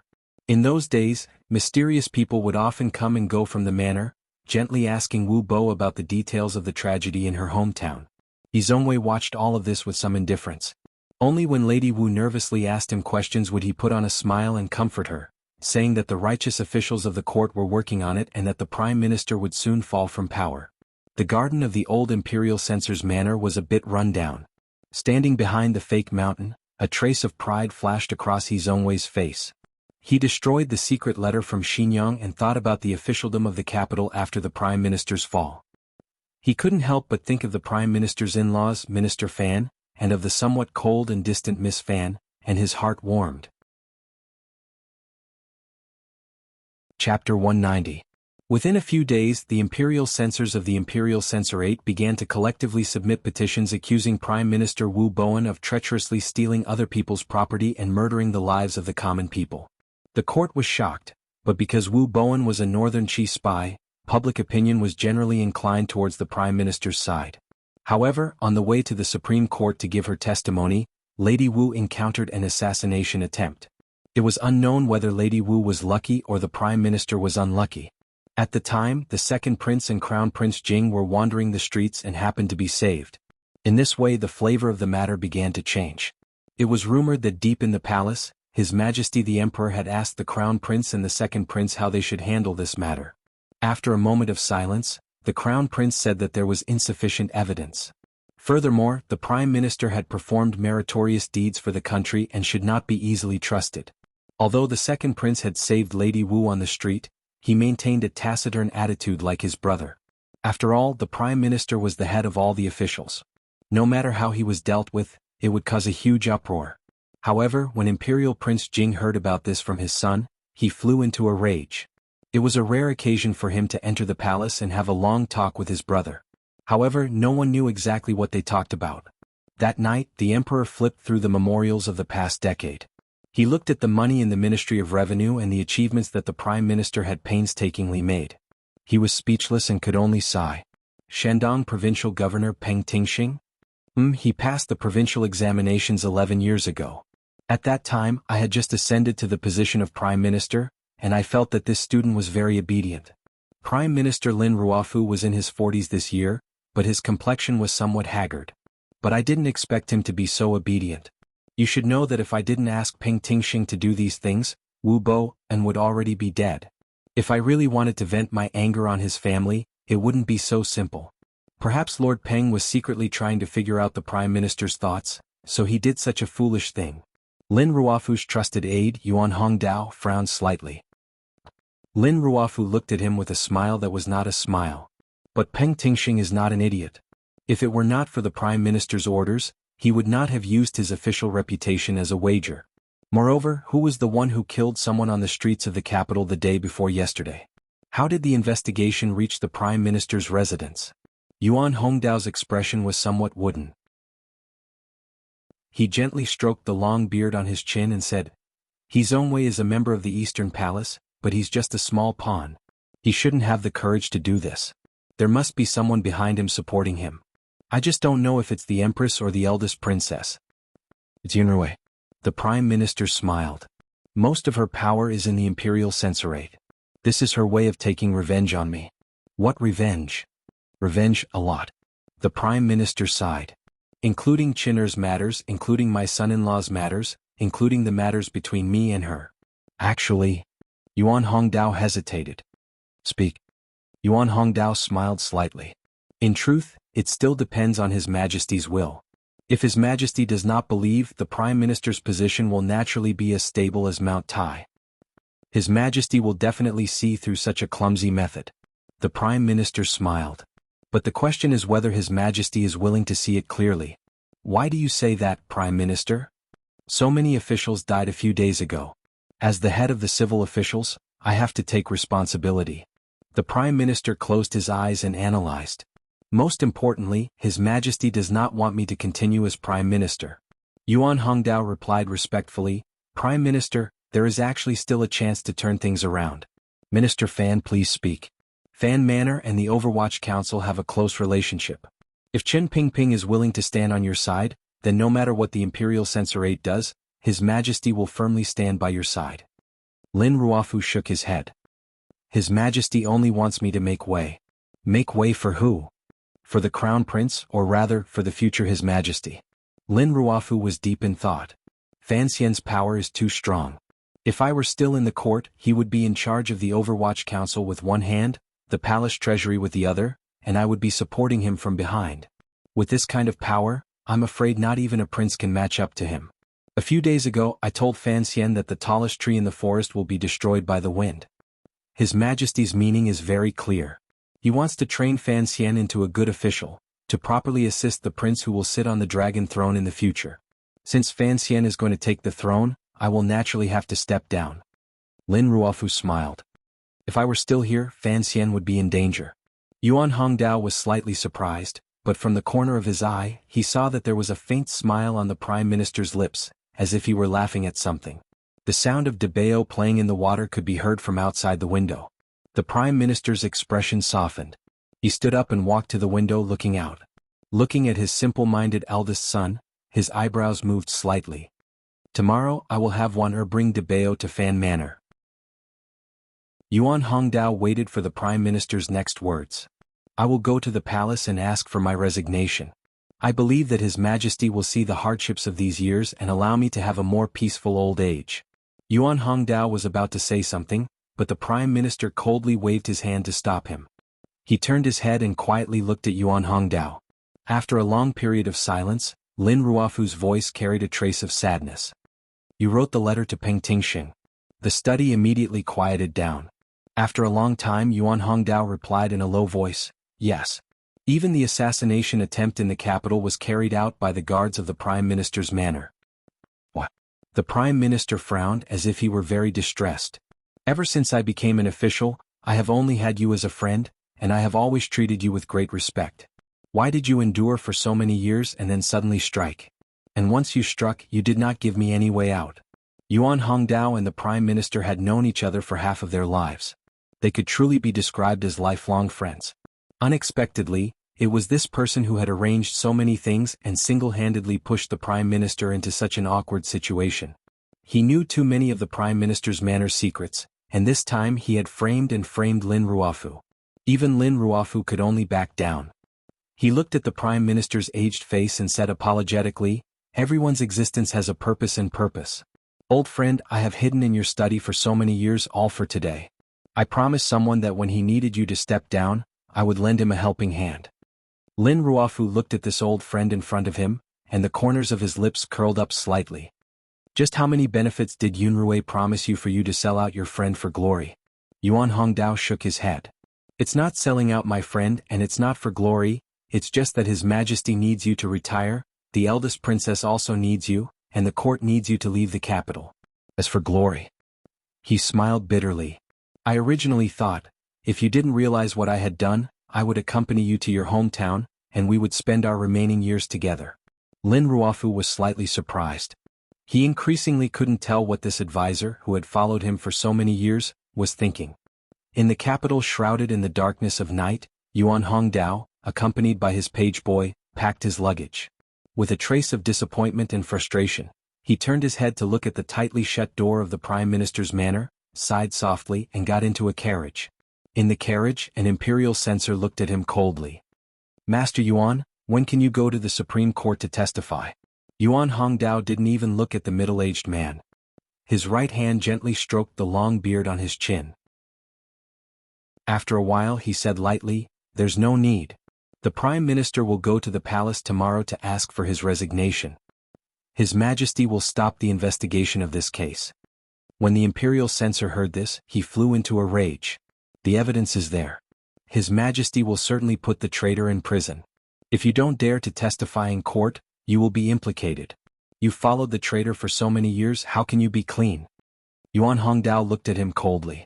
This advisor, who had always been known for his elegance, now had an incomparably cold and stern gaze. It was like two sharp blades, causing the imperial censor to feel a little afraid. I only listened to orders from Xinyang. Yuan Hongdao looked at the pitiful imperial censor in front of him and said coldly, "Since when was it your turn to order me around?" The imperial censor turned pale with fright. Only now did he understand why the prime minister's trusted scholar would betray him at the most critical moment. It turned out that he was also one of the eldest princess's people. Early in the morning, a carriage rushed out of the western gate as soon as the city gates opened. Without stopping, it went on to the official road, heading in the direction of Xinyang. Yuan Hongdao pressed down on the sharp sword hidden in the handle of his umbrella.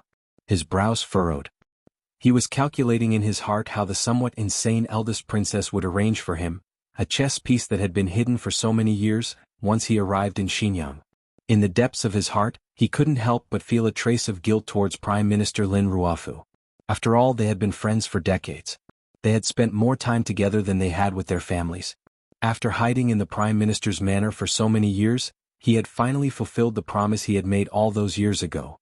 In the process of the Prime Minister's downfall, Yuan Hongdao had played the most dishonorable, but also the most important role.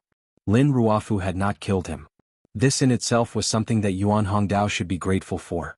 He had already dismissed his attendant. Other than him, the only other person in the carriage was the coachman in front of him. Yuan Hongdao looked coldly at the coachman as he brandished his whip. He realized that the coachman's wrist was extremely nimble. It was clear that he had extremely high martial arts skills. After a long time, the carriage passed the 18-li relay station and entered a desolate and uninhabited mountain road. At this moment, the carriage slowly came to a stop. The coachman turned his head and looked at Yuan Hongdao with an unusual and extremely sharp gaze. After a moment of silence, the coachman suddenly opened his mouth and said, "The director has ordered me to express my gratitude to you." He paused for a moment, then said in a low voice, "Please allow me to express my personal admiration to you." Yuan Hongdao said with a trace of sadness, "I do not admire myself, tell me about Xinyang's plans. I believe that after this matter, the eldest princess should believe me." He was a spy. A spy that had been planted by the Prime Minister's side many years ago. Chapter 191. Everything is for the Qin Kingdom. Everything for Qin Kingdom? Yuan Hongdao sat in the carriage heading toward the eldest princess fief of Xinyang. In his heart, he felt the absurdity of the words he had kept in the depths of his heart for so many years. Many years ago, when the eldest princess began to like the Prime Minister, Yuan Hongdao, as one of the first secret members of the Second Bureau of the Overwatch Council, accepted Qin Pingping's arrangements. He had a new identity and a new life. Gradually he became good friends with Lin Ruofu, who at the time was not very prominent. At that time, it was just a chance encounter between two scholars. Back then Lin Ruofu had been high-spirited and vigorous, while Yuan Hongdao had been steady and honest. After experiencing all sorts of coincidences arranged by the council, they had finally become so-called close friends. As the years passed, Lin Ruofu, with the support of the eldest princess, had a smooth journey in the officialdom. Yuan Hongdao, on the other hand, was willing to stay by Lin Ruofu's side as an informant. Even when Lin Ruofu hinted countless times that he could make Yuan Hongdao an official, he only smiled faintly and refused. Because of this, Lin Ruofu regarded him as the only true friend in his life. It was just that the Prime Minister didn't expect this friend of his to be carrying another mission from the very beginning. Yuan Hongdao had actually gradually adapted to this kind of life because the council had never given him any missions, and the few people who knew his identity had always kept their distance.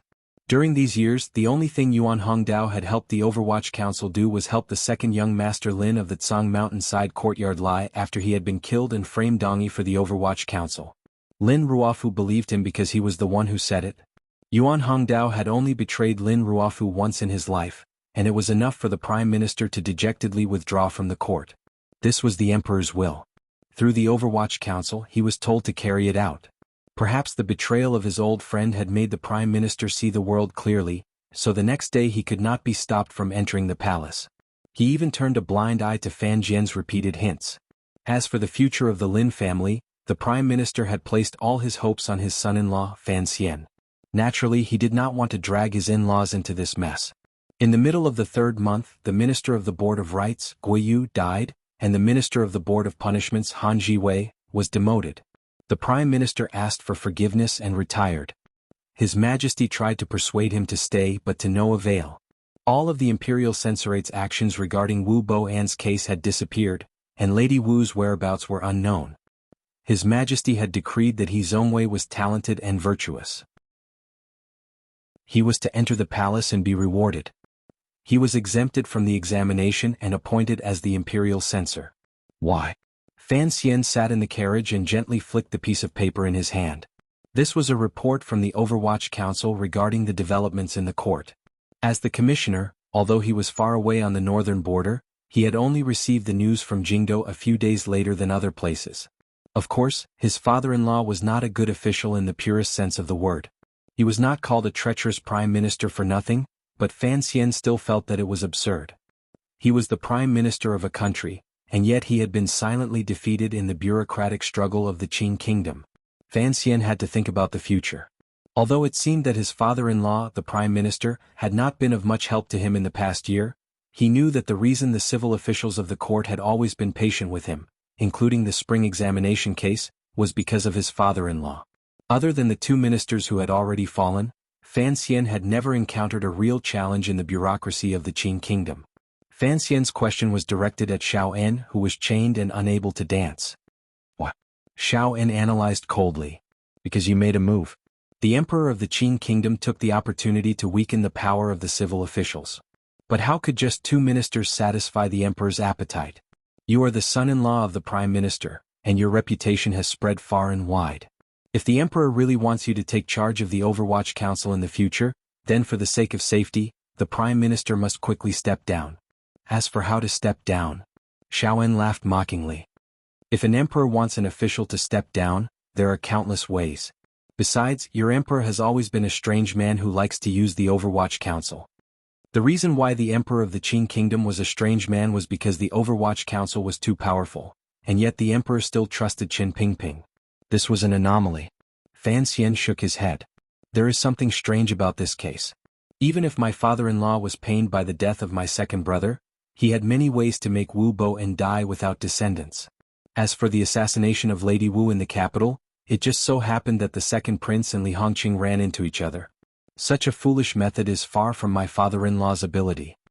There is a traitor at the prime minister's side, Xiao En said lightly. As for whether it is the eldest princess's people or your emperor's people, in truth, it makes no difference. Fan Xian wasn't sure. To be able to force my father-in-law to step down, there must be concrete evidence. My father-in-law is a cautious man. How could he allow a spy from a hostile power to come into contact with such important matters? He had no idea that the one who had betrayed his father-in-law was that Mr. Yuan Hongdao, and he had no idea that the Overwatch Council was behind this. Xiao En laughed with some satisfaction. How much do you, young man, know about what is hidden in the darkness? He had the right to say this.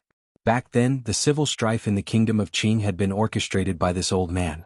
If not for the sudden deaths of the 2 princes, perhaps the kingdom of Qin would no longer exist. Fan Xian's eyelids twitched. In his conversations with Xiao En these past few days, he had discovered that although he had been imprisoned for many years and did not know the distribution of power in the kingdom of Qin, Xiao En could clearly see where the problem lay when Fan Xian explained it to him. He had even guessed exactly what kind of punishment the officials involved would receive in the spring examination case. Xiao En had once said that the prime minister would step down because of this. But there had been no warning, and the spring examination case did not involve the prime minister's manor. The eldest princess, who had a broken relationship with the prime minister, was far away in Xinjiang, so Fan Xian did not believe him. Unexpectedly, Xiao En had guessed correctly. Fan Xian couldn't help but be shocked at the old man's vicious insight. Only now did he realize that his reputation was well-deserved. Fan Xian sighed. Looking at the old man, he suddenly said, "I'm more and more curious. Why didn't the Overwatch Council kill you immediately after they caught you?" "Because I have a lot of useful things in my head." "Then at least they could have been more ruthless," said Fan Xian. "Like cutting off your 5 limbs. "What do you mean by 5 limbs? Xiao En was a little curious. "Everything has a bottom line. When things exceed the bottom line I can endure, I think at least I still have the ability to kill myself. But you are not willing to pay that price. Fan Xian raised his eyebrows in thought. This was indeed the case. He got up and saluted him, then got out of the carriage. He stood next to the carriage, looking at the fresh reeds floating by the lake in the distance. He vaguely understood the emperor's true meaning. The court needed new blood. As the saying goes, flowing water never rots. The prime minister had been in his position for too long. Fan Xian's sudden rise in the capital made the matter of the prime minister's removal even more urgent. There was no noble in the palace who would allow the prime minister, the head of all officials, to have a son-in-law in charge of the Overwatch Council. If the emperor really wanted to put Fan Xian in an important position in the coming year, then the prime minister had to leave. Otherwise Fan Xian would be suppressed. But Fan Xian knew that the unfamiliar emperor would not truly suppress him. If Fan Xian was the wave at the back, then the prime minister was the powerless spray at the front. He had to bid farewell to the stage of history and make room for himself. This was a very normal process in officialdom. Seeing that the prime minister had left in a carefree manner, it seemed that he had long since anticipated the end of the story. But Fan Xian thought of Wan Er who had stayed behind in the capital, and of that silly De Bao whom he had somehow gotten along with. He still felt a little worried, and a faint worry crept into his brow. I hope Father and Qin Pingping can protect the rest of the Lin family. He frowned as he looked at the yellow reeds. Why did they refuse to turn green? His heart suddenly thumped, and he began to think about the role of the Overwatch Council in this matter. Inexplicably, Fan Xian felt a trace of anger. As the commissioner of the Overwatch Council, he did not believe that the council did not know of the emperor's intentions. And then he thought of the poison in Sea Lily's body, and he suddenly felt a little cold. Qin Pingping was only constantly removing obstacles in Fan Xian's way, even if they were Fan Xian's family. This method of removal was unusually cold, unusually heartless, and did not even consider Fan Xian's feelings. In the afternoon, after many days of travel, the diplomatic mission finally approached the Great Lake at the border between the two countries. The Great Lake had no name, it was simply called the Great Lake because it was exceptionally large. Fan Xian looked at the rolling blue waves in front of him, and as the cool breeze blew across the surface of the lake, he became much more clear-headed. A bright and beautiful smile once again appeared on his face. Although the diplomatic mission's convoy had already arrived at the Great Lake, it would still take several days to circle around the lake and truly enter the borders of northern Qi. Fan Xian knew that if Xiaoan was truly going to make a move, it would probably be in the next few days. In the distance, there were water birds flying leisurely close to the surface of the lake, their long beaks gliding through the water. When they encountered a fish, they nimbly closed their beaks and flew to the lakeshore. Then, using their slender claws, they would step on the fish, raise their necks to the sky, and swallow them with a gulp. It looked incredibly relaxed and carefree. Fan Xian's heart suddenly skipped a beat, and he strode toward the carriage that he had not visited in many days. Lifting the curtain and entering, he looked at Sea Lily, who had a slightly stunned expression on her face, and smiled. Chapter 192. Do you want to live on? Sea Lily was startled. She looked at Fan Xian, who she hadn't seen for many days, and didn't know what to think. Hearing this abrupt question, she felt even more baffled. She smiled slightly. Even ants are greedy for life, not to mention a slave. Fan Xian didn't like hearing her call herself a slave, but she insisted on calling herself a slave. She was still a young girl. After all, she wasn't a truly ruthless spy. The carriage moved forward again. With a slight jolt, he was sitting next to Sea Lily. Sea Lily moved to the side imperceptibly as if to keep some distance from him. Fan Xian frowned. There's poison in your body. I believe you don't know this. Sea Lily's clear eyes stared into Fan Xian's. After a long silence, she faintly said, Is it true? You don't seem very surprised. I got out of prison alive this time. What could I be surprised about? Sea Lily sighed with a hint of self-mockery. It was a very seductive sigh. Sir Fan Jr. is skilled in using poison.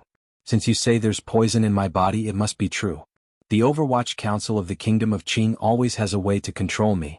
I guessed this a long time ago. Fan Xian looked at the beautiful face of this woman and didn't speak for a long time. Since entering the capital, when it came to beauty, none of the women he had seen could compare to Sea Lily. This is not a way to control you, Fan Xian explained with a smile.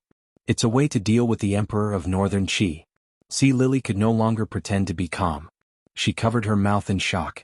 After a long moment, she anxiously said, What do you mean? Fan Xian looked at her reaction. For some reason he felt a faint sense of discomfort. Although he had guessed her reaction, once he realized that the young emperor still held a certain importance in Sea Lily's heart, he smiled slightly and recovered his calm. This poison will pass through your body and infect the emperor of Northern Qi. Sea Lily stared into his eyes. Suddenly, she bit her lip and said hatefully, "Why are you telling me this?" "Because I know you want to change this matter before you achieve your goal." Fan Xian smiled warmly. "So I hope you can tell me exactly what method Qin Pingping used to control you." Sea Lily fell silent and didn't answer his question. Instead, she smiled like a flower and said, Fine. Since Master Fan has already told me, I will go to Shangjing and find a way to cure the poison. Thank you very much." Fan Xian smiled mockingly.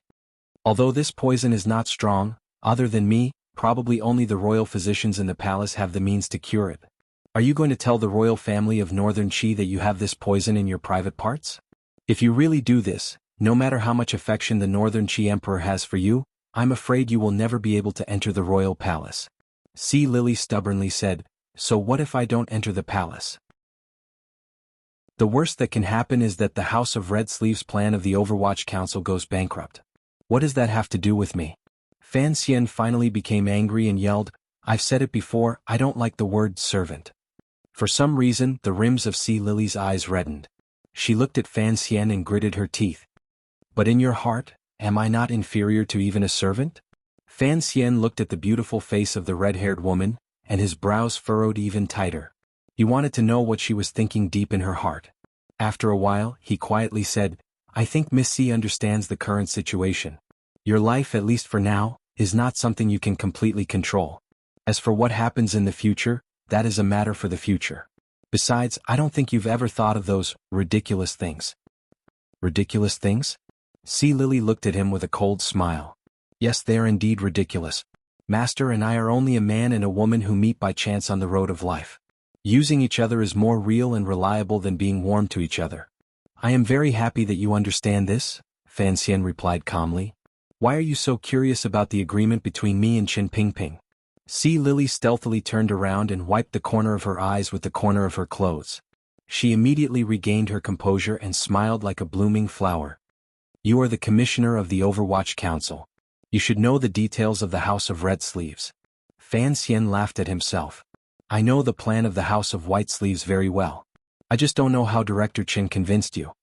He paused and said, "Since you know you are only a pawn used by Qin Pingping to spread the poison, why don't you tell me the whole story? What good would it do me if I told you?" Sea Lily forced herself to be calm. Looking at the young handsome face in front of her, her heart itched with hatred. She didn't know why, but during this short journey she had gradually become infatuated with the innocent smile that occasionally appeared on his face. But when she thought of his cold and heartless words, hatred rose in her heart. She said coldly, "What Qin Pingping can give me can you give me? Qin Pingping is old. I'm still young." After saying this, both Fan Xian and Sea Lily felt that it was inappropriate.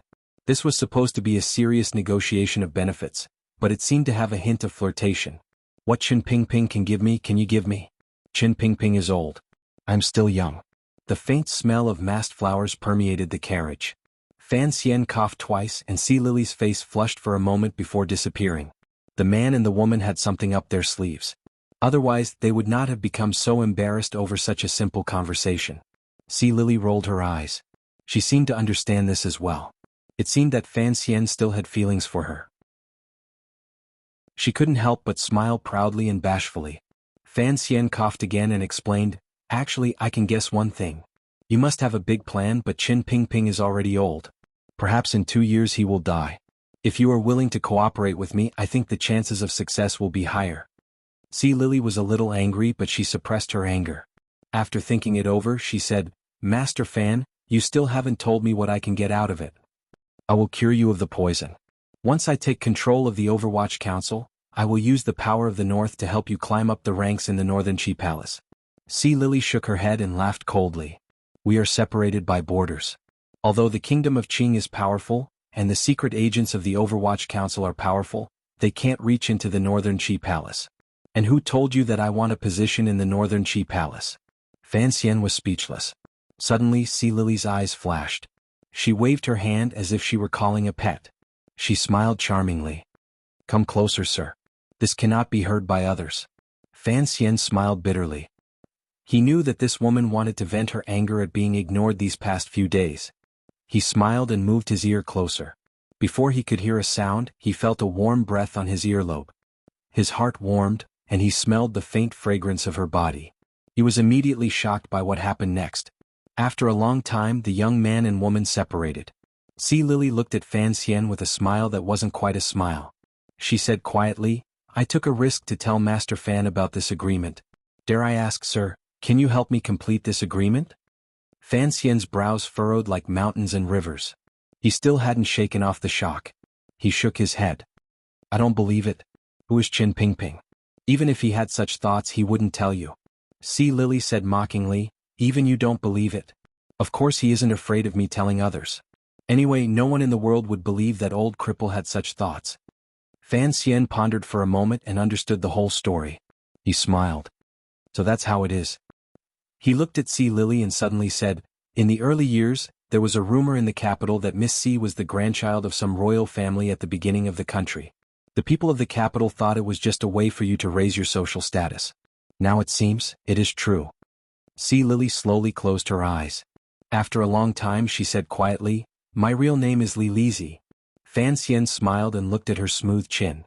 He couldn't help but gently rub his fingers. He sighed. No wonder the Emperor of Northern Qi doesn't care about your identity. No wonder you were willing to be used by Qin Pingping. But I have to advise you. You're a girl.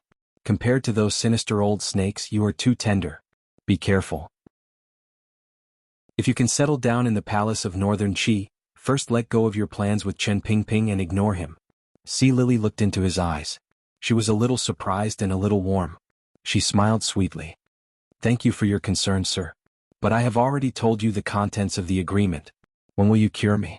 Fan Xian smiled. Starting tomorrow, I need to prepare some materials. Also, after this diplomatic mission, I will think of a way to take over from the council. The safety of your brother, or more accurately, the Crown Prince. Please do not worry. Under my watch, the Crown Prince will not sneak into the kingdom of Qin from Northern Qi again. Sea Lily was silent. She stood up in the narrow carriage and, with great difficulty, curtsied to Fan Xian. In the carriage in front of them, Shaoen's white hair was tied up tightly like steel thorns. The old man sat silently in a chair, his hands in a strange position, like a lotus flower about to bloom. The pinky of his left hand was slightly curled up, pressed against the edge of the toilet bowl. The strong Jinqi in Shaoen's body slowly began to circulate. A faint fishy smell covered up the strange smell in the carriage. A drop of thick, black liquid was forced out of his meridians, which were gradually recovering. It flowed along the tip of his pinky and slowly into the toilet bowl. Chapter 193. After that drop of concentrated venom slid into the toilet bowl, the light in Shaoen's eyes gradually brightened.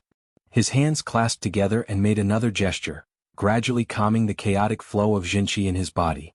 In the Overwatch Council he had always been tortured and poisoned.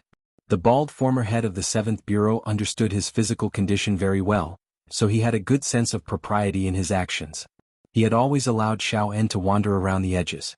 After leaving the capital, Fan Xian's methods were even more tyrannical, directly injecting poison into his veins. This caused Xiaoen's bodily functions to be greatly damaged.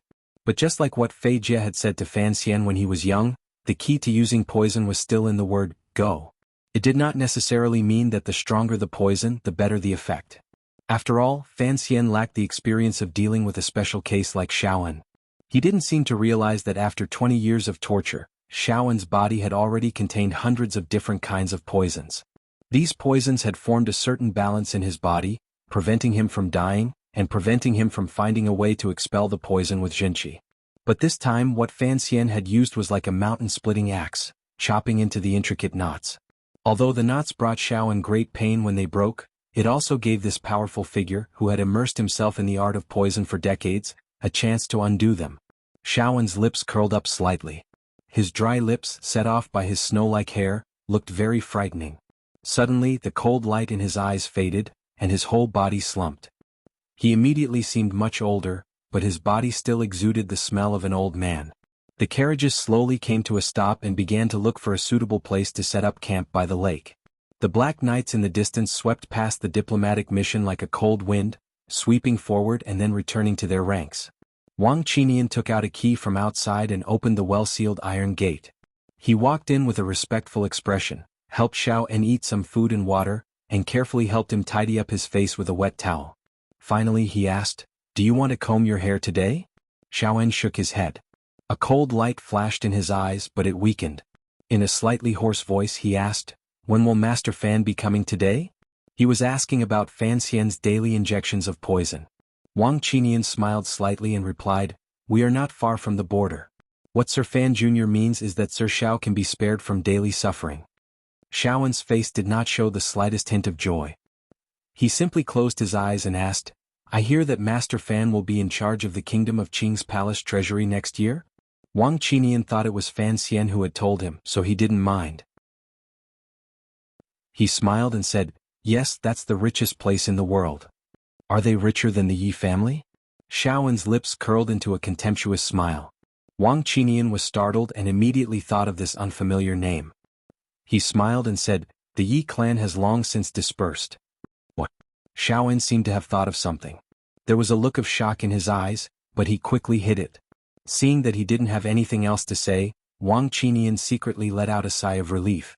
He took out the toilet bowl from under the chair and got off the carriage. Wang Qinian covered his nose and carried the toilet bowl to the camp on the other side of the carriages. When he reached the centermost tent, he put the toilet bowl down and grumbled, "Such an old man, and yet he still poops so much all day long. After being locked up for 20 years, his body can still recover so quickly. I'm beginning to wonder if this old man is even human." Fan Xian smiled and turned around. He walked to Wang Qinian's side and opened the lid of the toilet bowl. He frowned slightly and said, "It stinks. This move really stinks." In the magnificent Li Palace in Xinyang, the white curtains swayed in the gentle spring breeze. In the early spring weather, the Li Palace was unexpectedly cold. The palace was filled with winter plum blossoms, very similar to the Guangxin Palace in the imperial palace of the capital. Behind the white curtains, a gentle and timid woman reclined on a low couch smiled sweetly as she looked at her trusted aide, who was currently placing a chess piece. This trusted aide's surname was Huang Yi. His name was ordinary, but he was a very scheming person. Hearing the eldest princess's words, he calmly smiled and said, "In front of the eldest princess, even the world's top players can only play lousy chess pieces." "Not necessarily." Eldest Princess Li Yunrui's delicate and pretty face floated before her eyes, and she laughed for no reason. "That child is a clever person. Don't think that the reason he is so successful is entirely because Fan Jian is close to my brother the emperor. I still don't understand. Why does Qin Pingping like my good son-in-law so much?" Huang Yi shook his head and reached out to pat his thigh. "There's no way to explain it. If I insist on an explanation, I can only guess that His Majesty likes Fan Xian. My brother the emperor likes that girl Qin.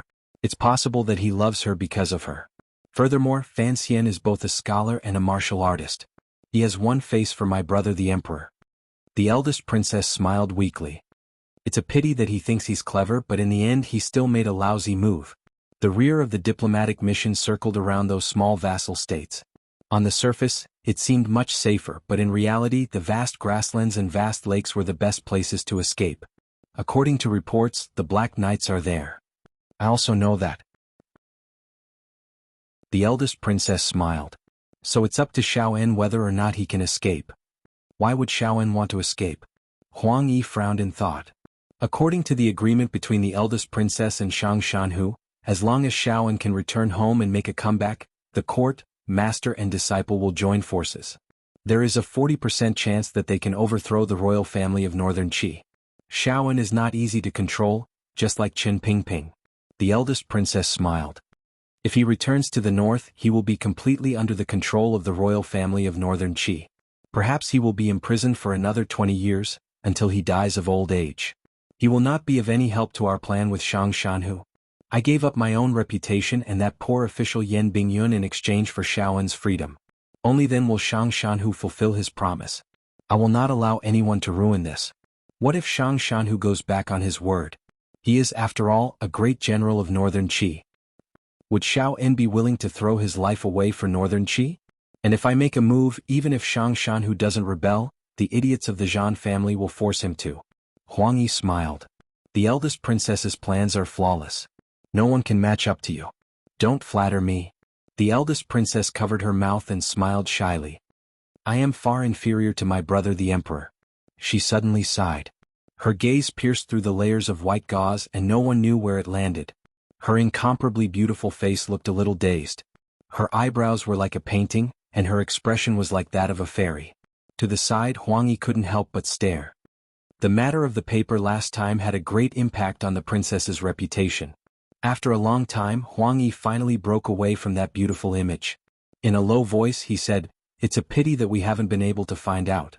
But according to the news from the Yi family of the capital's garrison, the matter of the assassins in Guangxin Palace should have something to do with the Overwatch Council." The eldest princess continued to stare blankly at the sky, as if she hadn't heard what he said. After a while, she opened her soft lips and said, "Don't worry about these small matters. What we need to do now is to completely pull Shang Shanhu onto our boat." After a moment of silence, Huang Yi suddenly revealed a glimmer of anger. "In my eyes, this is not a small matter. The princess plans day and night for the court. Last year's Nyolan Street incident, the ignorant people and evil officials only thought that the eldest princess wanted to kill Master Fan and take back the palace treasury. How could they know that the princess wanted to find an opportunity for the emperor to send troops north? The court gained a great deal of territory from this matter, but who would remember that this matter had anything to do with you?" The eldest princess Li Yunrui's brows gradually showed annoyance. She waved her hand and said, "No need to say more."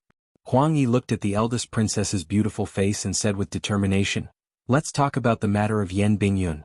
Originally the princess only planned it in secret. Unexpectedly, it was exposed by those lowly people. Now the people of Qing Kingdom all think that the princess is in cahoots with foreign countries. Do those stupid people not understand that, given the princess's status, even if she was in cahoots with foreign countries, what benefit would there be? People always only see the surface of things. They don't know how much benefit the princess's secret arrangements will bring to the court. The eldest princess looked at him coldly. After a moment she suddenly said, "When Yuan Hongdao arrives, let me know." Huang Yi wanted to say something but stopped. After a moment the eldest princess giggled. In a soft voice she said, "The world laughs at me for being too crazy. I laugh at the world for not seeing through it. As long as the emperor is well and the kingdom of Qing is well, I don't care about those things." Huang Yi's heart trembled. He vaguely felt something but he trembled and didn't dare say anything. Qin Pingping should have his own plans. The eldest princess smiled. "I believe that cute child Fan Xian also has his own plans. Actually, everyone's goals for the outside world are similar. It's just that there are some differences internally. If Shaoan doesn't escape this time, then when he arrives in Shangjing, have our people contact the diplomatic mission and have Fan Xian cooperate with us." Huang Yi was shocked. How could he join hands with the enemy? As if guessing what he was thinking, the eldest princess was extremely weak. She said with hidden mockery, "There are some things that you shouldn't think about. Are you saying these things today to move me?" A trace of ridicule flashed through her beautiful eyes. "In this life what I hate most is being moved by common people like you. I wouldn't dare." Huang Yi was sweating profusely. He raised his head to look at the eldest princess. "Then should we temporarily stop Yan Xiaoyi's plan regarding Sir Fan Jr.? Why should we stop it?" The eldest princess looked at him with a smile. That chill made Huang Yi lower his head. "I like Fan Xian very much. This son-in-law of mine has not disappointed me, so I don't want him to be too far away from me. Dead or alive, he should be a very beautiful little boy."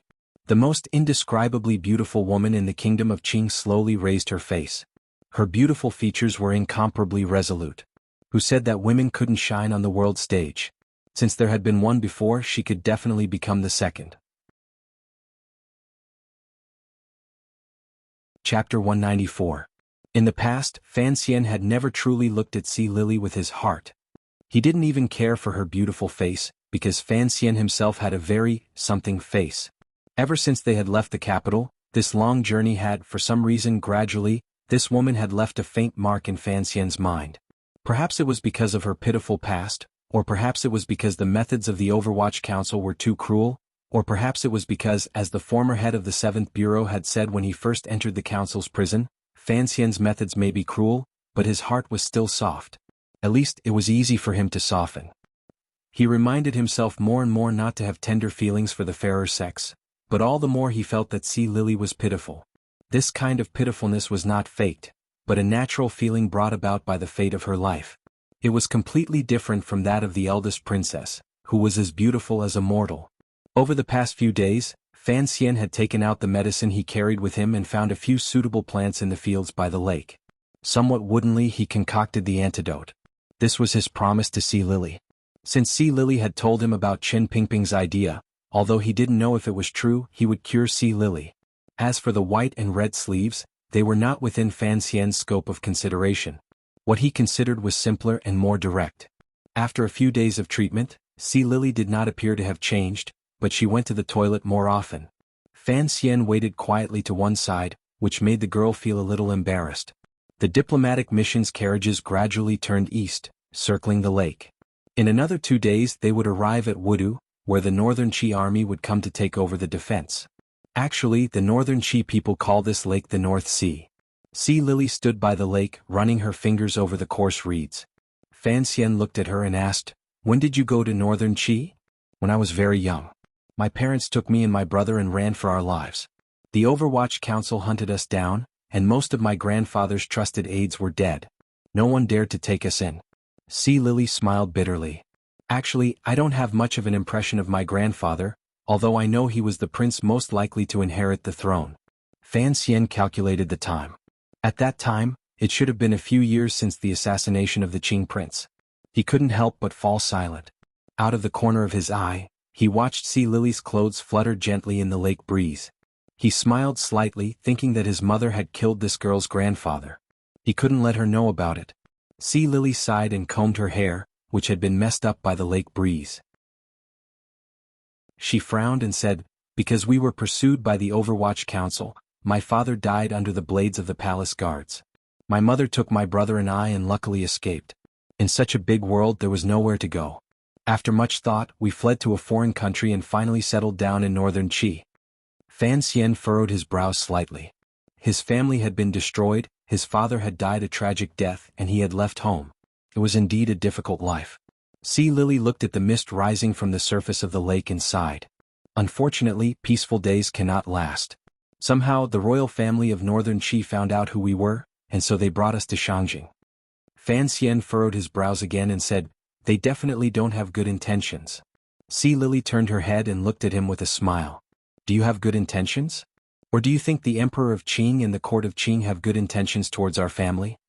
Fan Xian was speechless for a moment. He laughed self-mockingly. "After all, it is an enemy country. Before my father died, he said the same thing." Sea Lily seemed to have thought of something. She slowly closed her eyes, her long eyelashes gently trembling. "Later, my mother also died of illness, leaving me and my brother alone. Since the royal family of Northern Qi wanted to use our past, they naturally wanted to control us. So we grew up in the royal palace of Northern Qi. It was at that time that you met the Emperor of Northern Qi." Fan Xian walked to her side and tightened the cloak around her. "Come to think of it, you and the young emperor were childhood sweethearts." Sea Lily smiled. "His surname was Zhan.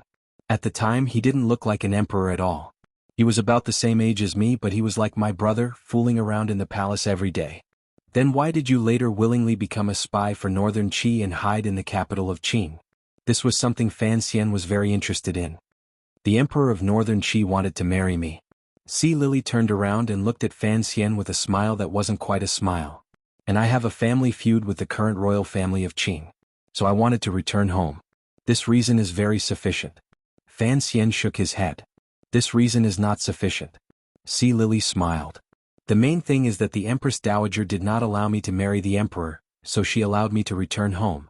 She had the spies of Northern Qi cooperate with me to build a stronghold on the Lujing River in the capital." Fan Xian thought of something and stopped himself from speaking. Sea Lily guessed what he was thinking. Her eyes flickered, revealing a hint of charm. She explained softly, "Si Ling and my companions are all aces of Northern Qi, and some are experts at using knockout drugs. Naturally, those who enter the curtains cannot touch my body. There are others who can take their place." Fan Xian raised his eyebrows, and a look of indifference appeared on his handsome face. He smiled. "Why bother explaining this to me? Don't you want to hear it?" Sea Lily was a woman after all, and had a crystal-clear heart. She had long since seen through Fan Xian's little thoughts, so she did not get angry. On the contrary, she asked him gently. Fan Xian smiled and quietly said, "At least that night you did not knock me out. If I'd known earlier that you were Fei Jie's student, I would have stayed far, far away from you. That way I wouldn't have to be drugged by your drugs." Sea Lily glared at him, her eyes flirtatious and rippling. Fan Xian felt a little uncomfortable being stared at. He chuckled and looked back into the girl's eyes. "Then when you woke up that day and realized you had been knocked out, would you have been afraid? Would you have thought about how carelessly you had lost your womanhood, and felt that it was not worth it?" The wind by the lake did not have much of the warmth of early spring. On the contrary, it was somewhat chilly, and it blew the reeds, which had not the slightest hint of green. The wind blew on Sea Lily's face, and she felt that the heat on her face had subsided. She did not know that there were still 2 patches of red on her face, revealing her shyness. After a while, Sea Lily gently bit her lower lip. "After I woke up that day, of course I felt a hidden bitterness, but I thought." She bravely raised her head and looked at Fan Xian's extremely handsome face. She smiled. "I thought that it was my first night with a pretty boy like you and it was worth it." Fan Xian had not expected Sea Lily to speak so boldly and so bitterly. For a moment he did not know how to respond. After a while he mumbled, This, what?" Sea Lily seemed to smile, and her eyes softened as she looked at Fan Xian. "I have always felt that since you are a descendant of the royal family of the kingdom of Qing, it is indeed somewhat dangerous for you to hang around on the pleasure boats every day. What if the other party was not me, but a pervert who used knockout drugs?" Fan Xian coughed. For some reason he was now somewhat concerned about Sea Lily's difficult and dangerous situation. Sea Lily's expression was somewhat sluggish. "I have never thought of myself as a descendant of the royal family," she said quietly. "I am just a pitiful woman who bears a blood feud, but has no idea how to exact revenge. Please do not misunderstand, Master Fan." That night, the diplomatic mission's entourage set up camp on high ground by the lake. The carriages were arranged in a semicircle around the perimeter, and the lights of the tents in the middle had long since been extinguished. Sea Lily's residence was next to Fan Xian's. Perhaps the conversation during the day had worn too much out of the minds of this strange young couple, but they did not climb over the wall. There were no rags and no erotic stories in the dark of the night. Everything was very quiet. In the distance, the black knights could be faintly seen on the slope, and around the camp, there were tiger guards and secret agents of the Overwatch Council patrolling. The white moonlight shone on every corner of the earth. There were no clouds, no wind, and no stars that night. The silvery moonlight was like the gently brushing hands of a fairy, caressing the people in the camp, urging them to quickly sleep in order to prepare for the arduous journey tomorrow. Fan Xian would not allow Xiao En to get out of the carriage, so he still sat in the well-sealed carriage. The moonlight shone on the black carriage, reflecting a strange light. Deep in the night, the entire camp seemed to have fallen into a dark and sweet dream. A black shadow floated to the side of Xiao En's carriage like a gust of wind. He took out a key, dipped it in an oiled cloth, and then inserted it into the keyhole of the carriage door. The key entered the hole without making a sound. It was a sign of the care taken. The carriage door was pushed open, and Xiao En slowly raised his head to stare at the nightwalker at the door. The iron shackles that should have bound his hands and feet had long since been undone, and were placed smoothly on the floor of the carriage. Xiao En stepped out of the carriage. His long white hair fell over his shoulders, competing with the moonlight in the sky for its silver splendor. He looked around coldly and frowned slightly. He knew that something was very wrong. But there was no time to think about it. The old man glanced at Fan Xian's camp, and like a black shadow, he disappeared into the night by the lake. Fan Xian should have been asleep long ago, but now his eyes were open. He sat on a chair in the tent, and his fingers gently played with a teacup. The teacup contained an extremely light amount of knockout drug. The seeds of hibiscus tea were mixed with the tea's flavor, making it extremely difficult to taste. Sensing the slight change in the atmosphere outside, he began to count. 1, 2, 3, 4. Chapter 195. When he counted to 30, Fan Xian lifted the curtain and walked out of his residence. He looked coldly at the black carriage. There seemed to be nothing out of the ordinary about it. Even the secret mark Wang Qinian had placed in front of the carriage door had not been moved. His opponent was indeed an expert. At that moment, there was a sudden shuddering sound throughout the camp. Other than the members of the diplomatic mission who had been drugged, the trusted aides of the Qinian unit, who had been notified by Fan Xian, all stood behind him. Behind him came the sound of heavy breathing and the sound of something digging the ground. It was the sound of 3 black dogs. Their mouths were covered with leather so they couldn't make any noise. Fan Xian scratched his itchy hair and waved his hand. Open the door and release the dogs. Wang Qinian calmly waved his hand, and his subordinates loosened the ropes. The 3 black dogs who had been locked up for a month could no longer control their violent, bestial instincts. Following the faint scent that entered their nostrils, they silently went berserk. Their 4 toes dug into the ground, and they became 3 black shadows that fiercely pounced out of the camp. At that moment there was a flash of cold light. Countless poison weapons flew toward the bodies of the dogs. With a series of clanging sounds, the rain-like hidden weapons met with a gust of wind, and fell to the ground far away. Immediately after, the gust of wind rushed toward the assassins who had launched a sneak attack. There were several tearing sounds, and after a few miserable cries, the bodies of 2 assassins were cut into 3 pieces. Their heads flew into the air and blood sprayed everywhere. A long knife rose from the ground, piercing through the air and cutting into the armpit of the last assassin. With 2 swishing sounds, the assassin's arms were like white lotus roots dipped in syrup. They were separated from his body and fell to the ground, bouncing a few times. The leader of the Tiger Guards, Gauda, sheathed his long knife and held it behind his back. The 6 Tiger Guards behind him sheathed their knives as well. They stood neatly in the middle of the camp in the darkness, looking very handsome. But now was not the time for posturing. Wang Qinian had already leaped to the side of the assassin whose arms had been cut off. His leap seemed ordinary, but in the blink of an eye, he had covered a distance of several dozen feet.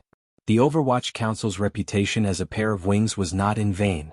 With quick movements, Wang Qinian fiercely stabbed the iron rod in his hand into the assassin's mouth. After a series of stirring, an extremely unpleasant sound rang out. Wang Qinian reached into the assassin's already bloody mouth and pulled out the poisonous tooth. He carefully wrapped it in a cloth, then took out a round wooden ball from his bosom and stuffed it into the assassin's mouth to prevent the assassin from biting off his tongue and committing suicide. The assassin's arms had been chopped off, and blood flowed like a river. He was in so much pain that he wished he was dead. After being stuffed by Wang Qinian, tears, snot, and saliva flowed into his mouth. He looked incomparably miserable and terrifying. The enemy actually managed to sneak into the courtyard. Wang Qinian frowned as he looked at the assassin's face and realized that it was a familiar face. Fortunately, the method of hiding poison is the same as in the yard. He then turned to his subordinate and said, "Heal him. Do not let him die. Treat him well and make sure he confesses." The subordinate responded in a low voice, but he asked curiously, "Master Wang, you've already broken all his teeth. Will the poison enter his body?" Wang Qinian was startled. He had been a civil official for so many years that he was indeed a bit rusty. He hurriedly took the wooden ball out of the assassin's mouth and washed it with clean water. He then fed the assassin a few antidote pills that Commissioner Fan had given him. Seeing that he was about to put the wooden ball back into the assassin's mouth, the subordinate finally couldn't help but say, "His teeth are all broken. How can he commit suicide by biting off his tongue?" Wang Qinian was greatly embarrassed. He turned his head and scolded, "I like to stuff wooden balls in his mouth. Can't I?" While the camp was bustling with noise and excitement, Fan Xian had already tied up his sleeves and trousers. He flipped the back of his hat over to hide his face, and under the cover of his black clothes, he disappeared into the night. The 7 Tiger Guards, with their amazing bladesmanship, followed him in the direction of the 3 tracking dogs. There was no sound along the way and they didn't startle the moon in the sky. They only caused the reeds to sway gently. The camp was guarded by the people of the Overwatch Council, and the Black Knights had left a squad outside. Fan Xian was at ease. Although the poison he had injected into Shaoan's body was tyrannical, the most important thing was that even though Shaoan had used his powerful Jinqi to expel it from his body, it still left a faint smell in his pores. Shaoan couldn't smell it himself, but the dogs could. In some ways, humans were indeed inferior to dogs. A dark cloud appeared on the horizon, and the moonlight immediately dimmed. Only the sound of the night wind brushing against the surface of the lake and the swaying of the reeds could be heard. Fan Xian's entire body was wrapped in darkness. Only a pair of bright eyes could be seen. After discovering that Shaoan had succeeded in expelling the poison, Fan Xian had taken the initiative to plan this operation. After all, no one in the diplomatic mission dared to oppose his idea, and the members of the Overwatch Council who knew the inside story followed his lead. But this was also a very risky operation. If Shaoan really did take the opportunity to escape, Yan Bingyun naturally wouldn't be able to return. A poisonous snake would forever remain in the darkness, waiting to deal a fatal blow to a specific person in the kingdom of Qing. No matter what, Fan Xian couldn't bear such a great loss. Suddenly, a few strange noises came from the reeds in front of him. Fan Xian twitched his nose. Through the special cloth, he could still smell the faint scent of blood. The 3 ferocious black dogs seemed to be dead. The fact that Xiao En was able to kill the 3 ferocious dogs in the blink of an eye meant that he had recovered a lot of his bodily functions. Fan Xian quietly stood on the slightly damp muddy ground, separated by the heavy curtain of reeds. He narrowed his eyes and looked ahead, calculating the distance between him and Xiao En. He clenched his right hand and raised it. The 7 tiger guards behind him immediately understood their young master's intentions. They looked at each other, then scattered into the reeds, not daring to get too close to Xiao En. At this moment, Xiao En was definitely aware that someone was chasing after him, but this old man clearly hadn't forgotten all of his escape techniques even after 20 years in prison. Relying on the cover of the night, the cover of the reeds, and the blowing of the lake breeze, he silently fled towards the northeastern border. Fan Xian knew that there must be someone there to receive Xiao En. He calmly flew forward, the tyrannical Jinqi in his body gradually circulating. His feet touched the slightly damp muddy ground, and his whole body shot forward like an arrow, scattering the reeds that came his way. Occasionally he would stop and carefully examine his surroundings. His fingers lightly slid across the reeds, which were clearly freshly broken, and his eyes fell on the steady footprints he had left in the mud. Xiao En was circling. Fan Xian was circling. In the darkness of the night, the hunter and the prey were one in front and one behind, but no one knew when the roles would be reversed. For Xiao En, he had to break away from the diplomatic mission's control and meet up with the people on his side. For Fan Xian, he had to seize this opportunity that he had single-handedly created. Gradually, Fan Xian's eyes, which were not covered by the black cloth, grew brighter and brighter. The marks that Xiao En had left behind were becoming more and more obvious. It seemed that he was old and weak and no longer as brave as he had been in the past. Furthermore, the poison he had injected these days had not been for nothing. Passing through the reeds by the lakeside, he came to the edge of a short fir forest. Fan Xian frowned. His extremely sharp eyes, even in the darkness, could still see that the footsteps on the edge of the forest were somewhat disorderly. He didn't dare to be careless. He slowly retreated, making a large circle, and entered the short fir forest from the side. Suddenly, a mournful whistle rang out in the darkness. A black rope sprang up from the shallow grass at the foot of the forest. It wrapped around the ankle of a man. It was a tiger guard who had followed Fan Xian into the forest. The tiger guard's entire body was still in the air, but his body had already bounced up with great strength. With a twist of his right hand, the long knife on his back swung out with a clang, cutting the black rope in half. The tiger guard's entire body fell forward with the force of the black rope. It looked like he was about to land on solid ground. A crossbow bolt flew at him. Startled, he raised his long knife and knocked the bolt away with a clang. His entire body struggled backwards, retreating half a step from where he had expected to land. The tip of his foot relaxed, and only then did he discover that there was a pit in front of him. In the pit, there were a few sharp branches that formed a simple trap. Fan Xian stood close to the tree and released his finger from the trigger. Watching the tiger guard once again disappear into the darkness, he let out a sigh of relief. From within the forest came the cry of 2 owls. It was very unpleasant and ear-piercing. There was a slight movement on one of the branches, and the knife flashes in all directions suddenly broke free from the silence. They transformed into 7 streaks of snow-like beauty, cutting through all the space in that area. Countless chunks of blood splattered in the center of the forest. With a swish, the leader of the tiger guards, Gouda, carried his knife behind his back. He waved a torch and illuminated the dead man's face. He shook his head. Clearly the dead man was not Xiao En. The torch was extinguished again, and the 7 tiger guards appeared. In a semicircle formation, they searched the depths of the short forest. Fan Xian disappeared into the darkness, moving slowly along the trees. He hadn't expected Xiao En to take the man who had opened the car door with him. This realization made him feel a little strange. But he knew that Xiao En was still in the forest, because the poison he had ingested these past few days was still emitting a faint smell. The moon slowly floated out from the clouds, and the forest was bathed in silver light. Fan Xian pressed his palm lightly against a tree, feeling the slight tremors coming from all directions. His heart was filled with the confidence to kill his opponent. Xiao En was in this forest. Chapter 196. Shaoan could not hide far. 20 years in prison had taken a toll on him that was difficult to repair. And these days he had to fight Fan Xian's powerful poison. With great difficulty, he had reopened his meridians, but he found that after a tense escape, he had turned back to kill the 3 hounds that refused to let him go. He had wasted some of his strength. He clung tightly to the branch, his chest heaving up and down. His breathing was a little rushed and he couldn't help but laugh at himself. When people get old, they become useless. The moonlight shone into the forest, and he could clearly see the 7 powerful figures with long swords on their backs. They were using a very cautious method to force their way toward his hiding place. Shaoan was actually a little shocked. Since leaving prison, this was the first time he had seen the tiger guards of the diplomatic mission. He didn't know when the kingdom of Qing had acquired such a powerful force outside of the 6th Bureau of the Overwatch Council. But he was more worried about the young man called Fan Xian. Xiao En knew long ago that his opponent was determined to kill him, and so he had deliberately revealed an opening. Over the mountain next to the forest was Wudu. Xiao En's most secretive disciple had sent out a reinforcement team, waiting for him on the other side of the national border. A cold light flashed in Xiao En's eyes, and he decided to take a gamble. It had been 4 hours since he had escaped from the diplomatic mission's camp, and the pursuit and counter-pursuit had also been silent and austere for 4 hours.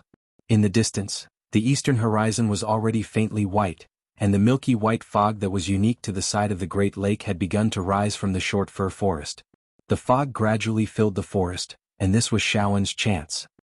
He slid down the branch without a sound, and his whole body lay flat on the muddy ground. Like a mudfish, he bravely moved in the opposite direction in which the 7 tiger guards were searching. As he crawled along the muddy ground, Xiao En gradually found that familiar feeling. It was the same feeling he had many years ago when he was a little secret agent of Northern Wei, when he had risked his life. The old man suppressed his heavy breathing to the extreme, and the pure Jinqi in his body supported his somewhat weak energy. Under the cover of the fog, he was about to brush past the 7 powerful tiger guards. Although he was a little disheveled and had somewhat lost the grace of a genius of a generation, as long as he could break through this forest and return to the north, everything seemed to be a piece of cake. Thud, thud, thud. 3 snake-like crossbow bolts shot toward Sean's body like lightning, as if they had eyes of their own. Sean's body seemed to have some sort of sensing ability. Before the crossbow bolt reached his body, he had already shifted a few inches to the left to avoid the misfortune of being impaled. But in this way his whereabouts had already been exposed. The 7 snow-like and bloodthirsty long sabers turned into a terrifying net that directly covered the sky above him. With a muffled groan, Sean had already disappeared from where he stood. The true battle prowess of a powerhouse of a generation had finally erupted at this moment. The air in the forest crackled, and in the blink of an eye, the old man had already floated to the side of the 7 long swords. His body leaned forward, and his momentum actually dispersed the thick fog at the end of the night. He slapped his palms on the long swords. The 2 tiger guards let out muffled groans as they were sent flying by Shaoan's palms. Their bodies smashed into the trees, snapping 2 small trees in the middle. Gauda let out a wild roar and gripped the hilt of the long swords with both hands. He slashed down at the ghost-like figure with a head full of white hair. This saber whistled through the air, but Sean's face was expressionless. The pair of eyes hidden in his white hair shone with a faint light. His palms came together, and his body disappeared into the fog, dodging Gauda's unstoppable saber. He struck out with his palms, and the strong wind caused Gauda to dodge for an instant. In an instant, the remaining 4 tiger guards' long swords arrived like snow, enveloping Sean's entire body. Sean let out a shrill howl. His feet pushed off the ground and rotten mud flew everywhere. His 10 fingers shot out and countless needle-shaped wooden sticks shot out in all directions. The 4 tiger guards heard the whooshing sound of the wind. They gripped their long swords with both hands to protect their entire bodies. The hilts of their swords were in front of their faces, afraid that these unknown hidden weapons would stab into their eyes. Even so, they still felt a sudden prickling pain on their bodies, and their hands were covered in thin wooden threads. Gauda struck again, and the strong wind from the blade blew away the wooden spikes. He gripped his long sword with both hands and raised his head. He saw that Sean's body had already become a faint shadow, piercing through the thick fog and reaching the top of the trees. With a crash, the newly grown leaves were scattered in all directions by a powerful force. Fan Xian's body, shrouded in black clothing, was like a stone from the heavens. He soared through the air and smashed into Xiao En, who had risen to the highest point. His Jinchi was almost exhausted, and he was reaching out to grab a tree branch. He had been hiding to one side. The 3 crossbow bolts from before had been fired by him. With great difficulty, he had found such a good opportunity. How could he let it go? In the time it takes for a spark to fly off a flint, he and Xiaoan had already collided. He reversed his elbow and raised his wrist, and the slender dagger, glowing with black light, fiercely stabbed towards the old man's throat. But at this moment, Fan Xian suddenly realized that Xiaoan's eyes, hidden in his messy white hair, were unexpectedly calm. Xiaoan's entire attention was focused on Fan Xian. He had been waiting for this moment. Another sharp cry rang out from the withered lips of this old man who desperately longed for freedom. His 2 hands quickly intersected and cleverly caught Fan Xian's knife-wielding wrist. His other hand was like a venomous snake spitting out its tongue, stabbing toward Fan Xian's exposed eyes outside the black cloth. The 2 of them did not stop and fiercely slammed into the tree. It seemed that Xiaoan had even calculated this force. He purposely stopped his elbow, and used the recoil to increase the speed at which he was digging towards Fan Xian's eyes. The old man's fingers were thin and withered and looked terrifying. Fan Xian's eyes lit up. In the thick fog, 2 hands of different skin colors twisted together like a towel. A strange feeling flashed through Xiaoan's eyes, as if he did not know how the black-clothed Fan Xian had reached out with his hand. This was a prediction of the enemy's attack. This was the good result of Wu Zhu's teachings.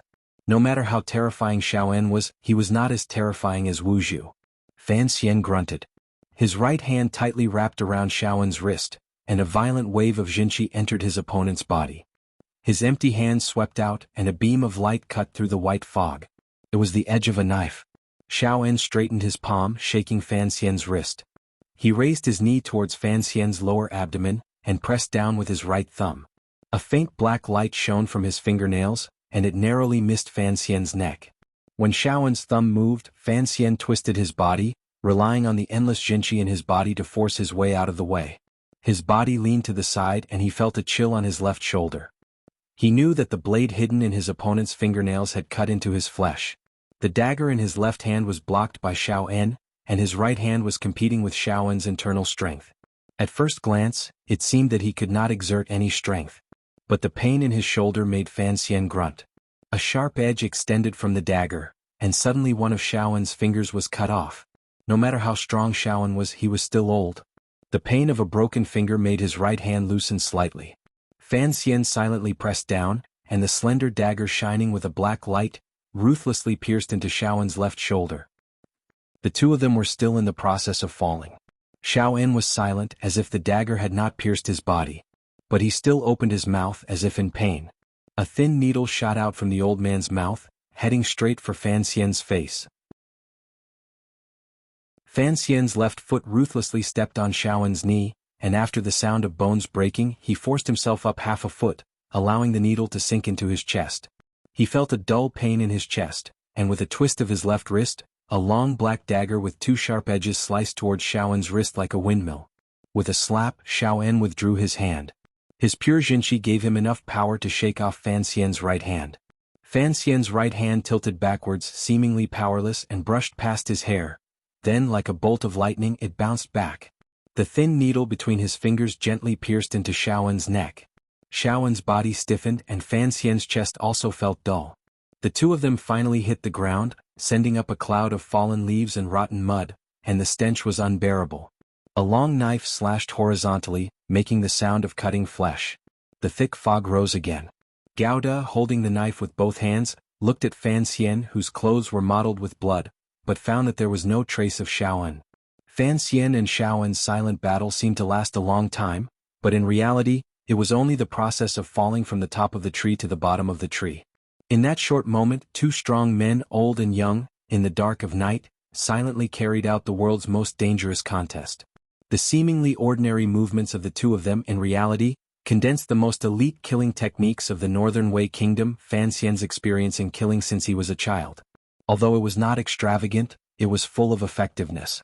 If it were any other strong man fighting against either Xiaoan or Fan Xian in this thick fog of night, perhaps they would feel a chill. This was a fight between 2 ninth-level assassins. In this world, this kind of scene was extremely rare. Xiaoan is finished. Fan Xian coughed twice, and with his extremely thin gloved hand, He pulled out the thin needle that had almost taken his life from the Overwatch Council's special clothes. Once again he confirmed that the poison in the small wound on his shoulder was not very strong, and then silently reloaded his crossbow. Chapter 197. Xiaowen knew he was done for. After landing, he relied on his decades of experience and the decaying leaves to disguise himself. He barely managed to hide his scent, and quietly made his way out of the forest. If Fan Xian and the 7 masters were able to follow him all the way through the reeds by the lakeside and into the forest, then there must be something on him that they could control. Xiaowen covered his mouth with his hand, forcibly suppressing the urge to cough. 20 years in prison had damaged his heart and arteries. As he fell from the tree he could clearly and sadly feel that his brain reacted slower than his body. If it were 20 years ago he believed he could have easily killed Fan Xian while he was falling. Even if there were 7 sword-wielding masters under the tree, as long as he had the familiar North Sea fog to accompany him, Xiaowen was still confident that he could easily escape. It was just that, everyone would grow old one day. The wound on his shoulder could not be stopped. The strange dagger in Fan Xian's hand had a strange edge and blood continued to flow. Xiaowen felt his body grow weak, but his eyes flashed with a hint of a smile, as if he had seen through something. He tore off a piece of his clothing, and with a twist of his hand pressed down the wound. His kneecap had also been broken into several large pieces. The sharp pain stimulated his mind, allowing this old spy chief to continue making his way through the thick fog. After falling from the tree, Gauda, the leader of the Tiger Guards, had sliced open his abdomen. Although he had dodged quickly, he could not stop the wound from gradually expanding, and his black clothes gradually became bloody. Although Xiaowen had suffered many and serious injuries, the one that truly made him feel helpless was the thin needle in his neck. He did not dare to pull it out, not knowing what the consequences would be. He only felt the blood vessels in his body gradually congeal, and his speed of advance also slowed. His pale old hand still resolutely pulled out the mushroom from under the tree, chewed it a few times and swallowed it. This type of sequoia mushroom could replenish the blood and disinfect it. This short fir forest was a place he had been very familiar with decades ago, so he had chosen to escape from here. Unexpectedly, he still could not escape from that young man's methods. The sky gradually brightened, but the thick fog still did not dissipate. The white morning light diffused in the fog, exuding a holy aura. Blood finally dripped from the old man's body. Although the sound of the blood dripping onto the ground was faint, he knew that those young men were following him like ferocious tigers in hiding. They could charge out at any time, but he didn't know why they hadn't made a move yet. But Xiaowen knew that he was finished. No one knew what kind of power supported this old man, who had suffered 20 years of torture and had suffered a few heavy injuries today, to push his body through the fog-shrouded short fir forest, climb over the mountain, and step on the vast, slightly wet meadow. Finally he saw the land that belonged to northern Qi. The town called Wudu shone brightly in the distant sunlight. Xiaowen sighed and sat down dejectedly. He used his hand to move his right leg, which had already been shattered at the knee, to the left. He coughed twice. In that town the only thing that reflected light was the glazed tiles. Although this was the countryside and they could not afford to use glass, Xiaowen had known for many years that there used to be a glazed factory a dozen miles behind the town. After it had fallen into ruin, the townspeople had picked up some fragments and placed them on the roofs of their houses. No matter when or where, people always needed to arrange some light for themselves in a gloomy world. Xiaowen was the same. He narrowed his eyes and looked at the glowing shards, thinking that after 20 years, the town did not seem to have changed much. On the plains outside the town, a battle had long since ended. The troops that had come to Xiaowen's aid had been completely slaughtered. About 200 black knights stood like a lifeless black wall on one side of the plains. A few more black knights made their way through the pools of blood on the battlefield. When they saw an enemy that was still alive, they struck them with their swords. Muffled sounds rang out incessantly on the battlefield. Those young men lying in pools of blood on the meadow should be Hu Er's subordinates, right? Xiaowen squinted at the scene and suddenly felt tired. He coughed again. He had long since understood Fan Xian's plan. Although that handsome young man still lacked much experience, he had the courage to act. Fan Xian had chased him all the way to Wudu, and naturally he wanted to frame the northern Qi soldiers who had died horrible deaths in the meadow. A slender dagger was silently handed to him. The chill on the blade made goosebumps rise on the back of the old man's neck. "You're not as strong as I thought." Fan Xian's calm voice came from behind him. Xiaowen pursed his dry lips and laughed bitterly. I'm not as strong as I thought either. Given your experience, it shouldn't have been difficult to determine that this was a trap. Why did you still jump in? This was the thing that Fan Xian had been most confused about during his night of pursuit. Xiaoan did not answer him. He only remained silent. He did not tell the young man that because of Wang Qingyan's unintentional words, he had thought of a little girl and a temple. Why haven't you made your move? Xiaoan's voice was abnormally cold. He looked at the unusually quiet town in front of him. You and I are both in this line of work. You should know that the longer something drags on, the easier it is for it to change. I just suddenly felt that I seemed to have made a mistake. Fan Xian tightened his grip on the dagger. His eyes, which were not covered by the black cloth, showed a trace of confusion. I thought that the eldest princess would send someone to receive you. I didn't expect that it would only be Northern Qi. I don't know any eldest princess. Xiaoan seemed to have long since cast aside the matter of life and death. He only took a deep breath of the fresh air of the meadow. It had been many years since he had smelled something so natural. In the Overwatch Council's prison, all he could smell was rust and hay. After so many years he had grown tired of it. Fan Xian suddenly felt that something was strange. His eyes stared daggers at the back of the old man's head. Let me remind you again. Since you want to kill me and have chosen to do so on the border, it would be best if you acted immediately. That way you can pin the blame on the troops below, Xiaoan said coldly. Otherwise, when the fake Northern Qi receptionists arrive, and you want to kill me again, you will have to consider the life and death of your comrade. Fan Xian narrowed his eyes. This plan to kill Xiaoan on the border was a risk. More accurately, it was a risk with Yan Bingyun's life. Since Northern Qi's general Shang Shanhu had sent people to help Xiaoan escape, then in the chaos of battle, Xiaoan's death should be a reason that the young emperor of Northern Qi could accept and had to accept. The key was that the diplomatic mission was backed by the powerful military power of the Qin kingdom. But to Fan Xian's great disappointment, Yan Xiaoyi's army did not appear on the battlefield. If he could not kill the eldest princess, then what was the point of killing Xiaoan? Thinking of something, Fan Xian tightened his grip on the dagger. His knuckles were pale. Why do you all always think I'm still a tiger? Xiaoan did not turn his head, nor did he look down at the tip of the dagger. He smiled and said to himself, I'm just a skinny tiger without teeth. It's just that I know a few things that others don't, and that's why I've been able to survive until now. In the kingdom of Qin, I'm a prisoner. Now that I've returned to the north, I'll still be a prisoner in the fake Northern Qi. Naturally, I have to fight. At my age, I don't really fear death, but I do fear not having freedom. Perhaps I understand now why Director Chen was willing to send you back, and then wanted me to kill you. Fan Xian didn't seem to care about Xiaoan's warning. He continued to speak in a casual manner. This is a trial. Mr. Xiao once said that I am very talented and very strong. It's just that I've never challenged a truly strong individual. You are the first truly strong individual I've ever challenged. Xiaoan shook his head. He still maintained his sitting posture. No, I've long since ceased to be a strong individual. I've only been bluffing along the way. As for Qin Pingping, the old man suddenly laughed with extreme resentment and delight. He actually doesn't know anything. He only knows that he can't kill me, so he can only lock me up. He doesn't know why he can't kill me, and he certainly doesn't know what he should learn from me. He thinks he can scheme against the world, but in reality he's just a pitiful little fool. The old man was very agitated as he spoke. He coughed, and his wounds had long since reopened. Blood sprayed everywhere, falling onto the fresh grass. Somewhere in the grass, it trembled slightly in the wind. What secret do you have? Fan Xian's face was expressionless, but he quietly changed his direction. What do you know? I've been locked up for 20 years and I haven't said anything. Even Qin Pingping lost his patience, and brought me out to be your prey in the trial of adulthood. Xiaoan laughed mockingly. Do you think I'd tell a yellow-haired kid like you? You're not even afraid of death. Why don't you dare tell me your secret? There are many things in this world that are scarier than death. Fan Xian sighed. He sensed that the 7 long knives behind him had already stealthily approached. He smiled slightly and tilted his head to the right to look at the neatly lined up black knights in the distance.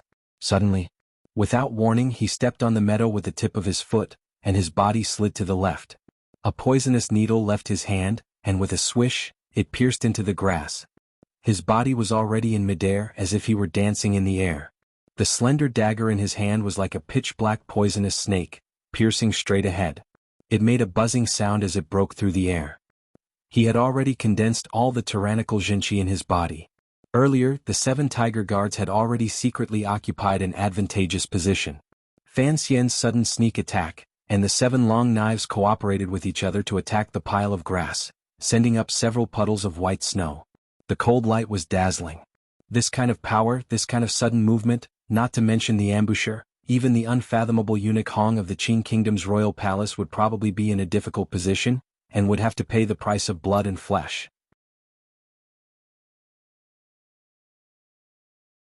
Chapter 198. However, things always exceeded everyone's expectations. At the beginning of this strange and torrential attack, a hand, a soft and fair hand, stretched out from the grass. Like the hand of a cute little girl catching fireflies, the index finger and thumb gently came together, and the poisonous needle that Fan Xian had shot out closed between his fingers. Then the figure flew out from the underbrush, as if somewhat afraid of Fan Xian's unstoppable stab. She floated backwards but with ease. Like a gust of wind, she avoided the tearing air that came from the sharp point of the black dagger. 7 long knives arrived, like a whirlwind of snow, everywhere they went. The silhouette flew up gracefully and danced among the 7 long sabers that were like snowflakes. Finally, the tip of his foot stepped on the saber with the greatest momentum, and his figure suddenly retreated 40 feet, quietly standing on the grassland. Gauda grunted and pulled back his knife. Along with the other 6 tiger guards, he stood in front of Fan Xian and Xiao En, afraid that the ace would suddenly attack. It was a woman with a floral scarf on her head, and a basket in her elbow. In the basket there were some fresh mushrooms. To be more accurate, she was a village girl. However, everyone knew that to be able to break through Fan Xian's poison needles, avoid the stab, he had gathered all the power in his body, and to be able to float away while surrounded by 7 snow-like long knives, she was definitely not as simple as a village girl. Out of the corner of his eye, Fan Xian noticed that the eyes of the northern spy leader, Xiao En, who did not even blink in the face of death, actually trembled when he saw the village girl. Fan Xian was slightly startled. Who was this female ace hiding in the underbrush? He walked forward and the 7 tiger guards opened up a space in the middle. Gauda lowered his head and retreated, both hands tightly gripping the long knife. He stood guard behind Xiao En, ready at any time to launch a thunderous strike and cut off Xiao En's head. "Miss, you are?" Fan Xian looked at the woman and asked gently. His face glowed with a feeling like a spring breeze. The woman raised her head. Her appearance was not very special, and she could not be considered a beauty. However, her eyes were unusually bright, as though they reflected the colors of the meadow and the blue sky in her eyes. They were clear and bright and incomparably fair. Fan Xian was a little absent-minded. He cupped his hands in salute. "I am an official of the Overwatch Council of the Kingdom of Qing. I am here to escort criminals to the Kingdom of Qi. I do not know why you are here. Please do not be angry if I have offended you earlier." This village girl, this unfathomable village girl, was more powerful than Fan Xian. Fan Xian was a man who looked gentle on the outside but was shameless and gloomy on the inside. That was why he had a smile on his face and said things that even he did not believe. He knew what the other party was here for, and the other party also knew that he was aware of this fact, but he had to say it in a dignified and incomparably pure manner. The village girl smiled faintly. Her cheeks, which were originally not as beautiful as Yanli's, seemed incomparably lively because of this smile. The seemingly tacky floral scarf on her head began to emit a sense of familiarity. She lowered her head to look at the thin needle between her fingers. After a moment she said, "This is the first time I have learned that Master Fan's weapon is actually a thin needle." Since she had already called him by his surname, Fan Xian could not bear to continue acting pretentiously. He could only rub his nose and smile bitterly. "Am I that easy to recognize? Or is my fame so great that even the northern kingdoms know of me?" Naturally, the immortal poet of a generation has been heard of all under heaven. This immortal poet has suddenly become the commissioner of the Overwatch Council of the Kingdom of Qing. Such an absurd yet world-shaking event, naturally no one would not know of it. The village girl raised the thin needle in her hand and looked at it carefully. Her eyes narrowed into crescent moons. She looked at the thin needle against the dark blue sky. It looked very much like the flying swords that the fairies of legend stood on. "Ah, so it is an ordinary sewing needle." The village girl seemed to be very surprised by this discovery. There was an eye hole behind the poisonous needle. Fan Xian smiled bitterly. This was something his sister had prepared for him. Of course it was a sewing needle. He suddenly asked with concern, Lady, are we going to keep chatting like this? Mr. Xiao has lost a lot of blood. I am afraid he does not want to hear it. Xiaoen smiled. The village girl smiled. Didn't you set up a trap to kill him? Fan Xian smiled warmly. Wrong. It was the rebel army of Northern Qi who wanted to break the peace treaty between the two countries. During the campaign, Mr. Xiaoen was unfortunately killed by a stray arrow. The village girl giggled. She put her hands on her hips and pointed at Fan Xian's nose. She looked very much like the peasant women in the fields. Master Fan, not only are you good at poetry, but you can also lie without batting an eyelid. No wonder you are the legendary Tian Mai. How could I dare? How could I dare? Fan Xian's expression did not change. He continued to look at the village girl's face gently. Lady, you are the legendary Tian Mai. I am just a very diligent and lucky person. The village girl's expression changed slightly. She looked at Fan Xian with even more interest. The scene fell into silence. Suddenly, an early bird chirped as it flew to the nearby meadow. It seemed to have smelled danger and the scent of blood, and immediately flew away. She smiled self-mockingly. My name is Duo Duo. Begonia Duo Duo? Yes. Begonia was the most outstanding figure of the younger generation of Northern Qi. She was the disciple of the Grandmaster Ku He, and was rumored to be the most likely Tian Mai. In the Overwatch Council, Yen Ruahai had once warned Fan Xian. At the time, Fan Xian had been full of hope that she would not be a woman. He had not expected that she was indeed still a woman. Fan Xian's expression was calm, and he seemed to have no reaction. He continued to speak warmly. Lady Begonia, are you here to take Mr. Xiao back home? He knew who the other party was, but he concealed the shock in his heart very well. He smiled and looked back at Shan, who was still staring at the battlefield below the meadow. He said softly, I didn't expect to meet you so soon. This woman named Begonia was clearly one of the most powerful figures in the world, but she had dressed herself like a village girl. She smiled. Call me Duo Duo. It sounds better. At that moment, Xiao En suddenly hissed. Neither of you is a Tian Mai. You are just two brats who like to bicker. Fan Xian felt ashamed. He knew that although this old man was no longer as valiant as he had been in the past, he still had a good eye for people. Him and this village girl were putting on a show here, and it was unnecessary. At that moment, Begonia bowed slightly to Xiao En, who was sitting dejectedly on the meadow. On the orders of my teacher, I have come to escort Master Xiao back to the capital, she said respectfully. Fan Xian frowned and his hands fell naturally to his sides. We have not yet left the border, Begonia. Lady Duo Duo, it is too early to worry. He shook his head and waved his hand. The 6 tiger guards behind him immediately changed their formation, forming a charging stance. With themselves as the arrowhead, they aimed at Begonia. Behind them, Gauda had already gathered strength in his arms, preparing to use a lightning-fast strike to behead the dying Xiao En. A strange smile flashed through Begonia's eyes. Her fingers loosened and the poisonous needle fell noiselessly into the grass. The coarse cloth she wore trembled slightly in the morning wind. Master Fan, are you prepared to kill someone in front of me? She said quietly. Fan Xian smiled. Who knew how many thoughts had spun through his mind? Looking into her eyes, he knew that she was not here to stop him from killing someone. She was probably here to watch him kill someone. He didn't know what kind of secret Xiaoen had. To be able to make Imperial Advisor Ku He change his principle of not meddling in worldly affairs for many years, and send this woman, who clearly had the strength of a superior 9th-level martial artist, as an assassin. In this world, there are times when you need to make a very difficult decision in a very short period of time. Fan Xian had spent a lot of effort to lure Xiao En into a dead end, creating this perfect opportunity to kill him. But in this instant he not only had to abandon his original plan, he had to do the exact opposite. Without question, this was a very preposterous and nonsensical choice. So most people would find it difficult to overcome this obstacle in their hearts. But Fan Xian was a person who was willing to give up. Since he had not succeeded in trapping Yan Xiaoyi in this plan, then killing Xiaoen was no longer a very important matter. Furthermore, he was very interested in the secret in Xiaoen's heart. So he smiled strangely, already pouncing towards Begonia, who wore a flowery headscarf on her head and carried a basket between her elbows. At the same time, he gave the order for the 7 tiger guards to cover Xiaoen's retreat to the Black Knights. Whoosh, whoosh, whoosh, whoosh, a total of 7 wind-breaking sounds rang out in a very orderly manner. Right above the meadow, even the light morning breeze seemed to have been cut into countless pieces by the slender black poison dagger. The pieces of Jinchi were like countless broken blades, flying around the begonia headscarf. Fan Xian was very satisfied with his 7 consecutive strikes. Although he had chased her through the night, his body was already somewhat tired.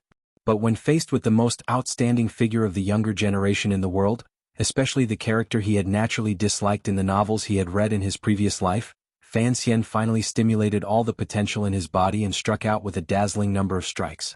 Like 7 black lotuses, they bloomed one by one at the side of this woman called Hai Tang's hair. Then they powerlessly and faintly faded away. Begonia's face was full of smiles. She held a simple dagger in her hand. There were still bits of grass by the side of the dagger, and the juicy bits of grass formed a few miraculous dots on the surface of the dagger. In that moment, each of Fan Xian's extremely sinister and extremely fast stabs had been softly countered by the dagger in the woman's hand. The tip of the dagger trembled slightly, appearing particularly weak and powerless in the wind. But it was like countless gusts of cool wind, binding Fan Xian's slender dagger. In the end, the tyrannical Jinchi that Fan Xian had imbued into the dagger became as light as a cloud in the wind. Chapter 199. A slight surprise appeared in Fan Xian's eyes. He sighed in admiration. No wonder you are Master Ku He's brilliant disciple. No wonder you are a superior 9th level ace. You were able to so easily neutralize my attack. His expression was fake, but there was some truth in his words. Fan Xian knew that under the leadership of Uncle Wu Zhu, this force-feeding master, he was indeed not a match for this girl in front of him. He took a step back, his face full of determination. He sheathed the poison dagger into his boot and spread out his right hand. I am not a match for you in terms of weapons. I would like to ask for your martial arts. Hai Tang slowly sheathed her sword. The sword she carried with her was not very long, so the sheath was hidden in the village girl's clothes that did not match her identity at all. It was not easy to find. Fan Xian smiled slightly and raised his hands in greeting. The tip of his foot pushed off the ground. Without any reason, he transformed into a gray dragon and charged directly toward the girl's body. Hai Tang's clear eyes were wide open. Ever since she had left her apprenticeship, she had challenged countless aces from the north, but she had never encountered such a life-risking, heroic style of fighting as Fan Xian. Did he not know that in this kind of stupid charge all she had to do was turn around slightly, and she would be able to completely take control of the situation? Originally, her teacher, who was revered by everyone, had not given her any other tasks. He had also specifically warned her not to complicate the issue. When Hai Tang saw the beautiful young man looking down on her, her eyes still couldn't help but light up. She thought to herself that killing him right here and now was not a bad choice. Then she turned slightly on her heel and shifted her center of gravity back 2 inches. In a flash, Fan Xian had already charged in front of her. A punch without any finesse struck straight out. His target was the bulging chest under the flowery clothing. When the fist was less than 3 inches from Hai Tang's body was like a willow branch. It was as if it had been snapped in half by the wind of the fist. Her entire body fell back in a miraculous manner. Using her heel as the axis, she drew a semicircle. A moment later, her entire body floated behind Fan Xian like a gust of wind. She gently raised her right palm and slapped toward the back of Fan Xian's head. It looked like a simple action, but given Fan Xian's speed and the short amount of time, it appeared incomparably exquisite. Her casual palm was like swatting a fly. It was swatted so casually, so matter-of-factly referred to the feeling it gave bystanders. Since that light palm had been swatted out, in the next moment, it would naturally fall on the back of Fan Xian's head, slapping this immortal of poetry into a poetry ghost in the underworld. Unfortunately, she had underestimated Fan Xian's reaction speed, his powerful control over his body, and the tyrannical Jinchi in his body. So Fan Xian grunted.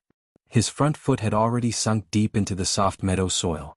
If a normal person wanted to suddenly stop while charging forward at such a high speed, their right knee would probably not be able to withstand the force and shatter into pieces. However, Fan Xian used the powerful rebound to abruptly stop his body. Without even turning his head, he pulled out the dagger from his boot and stabbed it from under his armpit. The tip of the black sword was pointing at the illusory palm that seemed to carry a trace of Transcendence immortal chi.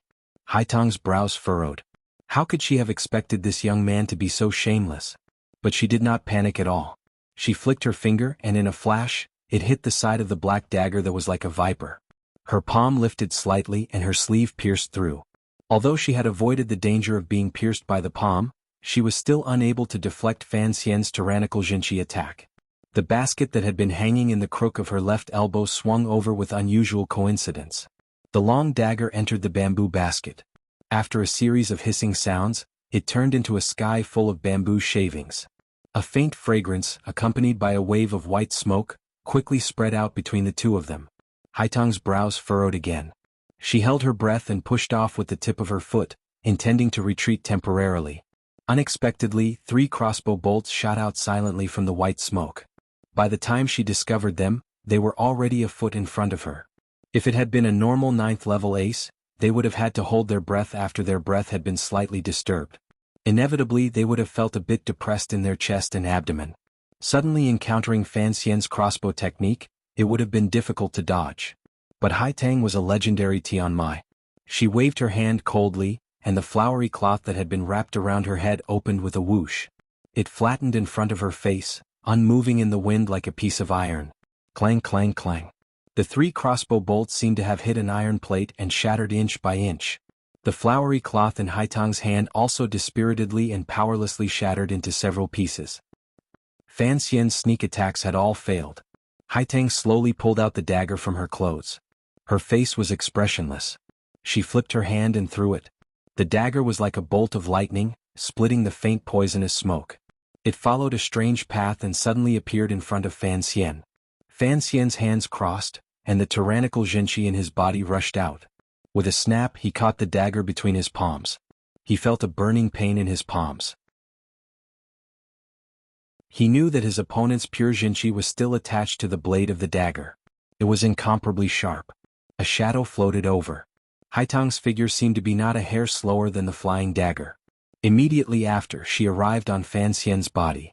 Very calmly, she gripped the hilt of the dagger and gently turned it. The blade was incomparably sharp. It was about to cut Fan Xian's palms. Fan Xian gave a muffled grunt. He circulated his Jinqi to his palms, making it impossible for Haitang's dagger to turn around. Haitang furrowed her brows slightly. She seemed to be surprised that the Jinqi coming from the dagger was so tyrannical. But she did not make any extra movements. She naturally pulled out the dagger and stabbed it toward Fan Xian's face. It was a very simple movement and a very natural movement, but it made Fan Xian feel that he could not dodge it. His palms hurt slightly. The dagger between his palms had already disappeared. In the next moment, it had arrived between his eyebrows. Haitang let out a low cry. Her face was full of anger. Her entire body floated up. Below her abdomen was the black dagger that Fan Xian had pulled out from somewhere. 2 young warriors, one standing on the meadow, the other flying in the air. Fan Xian's sharp strike caused Haitang's natural strike to fail. Her body quickly spun in a circle on Fan Xian's body. The flowery clothing on her body opened up like a flower. It was somewhat dazzling. A hand reached out from the flower and slapped toward Fan Xian's chest. Fan Xian's eyes narrowed slightly. He did not dodge. His right palm carried a tyrannical and barbaric Jinqi and slapped toward Haitang's soft chest in the flower. Haitang retreated again. She tilted her body and struck out with her sword. A number of clangs rang out. As the wind from the palm gradually died down, the tips of the 2 swords collided countless times. A moment later, Haitang lowered her head slightly. Her right hand held the sword and slid back. The cloth wrapped around her hair had long been shredded into several pieces. At this moment, her black hair flowed down like a waterfall. Although she was still wearing the coarse clothing, the way she held the sword was as elegant and beautiful as a fairy from the 9th heaven. There was no trace of a village girl's temperament. On the other side, Fan Xian stared at her. His hand tightly gripping the dagger was trembling slightly. A feeling of defeat rose in his heart. His moves were not as good as this woman's, but even the tyrannical Jinqi that he had always been so proud of seemed to be at a complete disadvantage in front of this woman's calm and pure Jinqi. In reality, Haitang was even more astonished.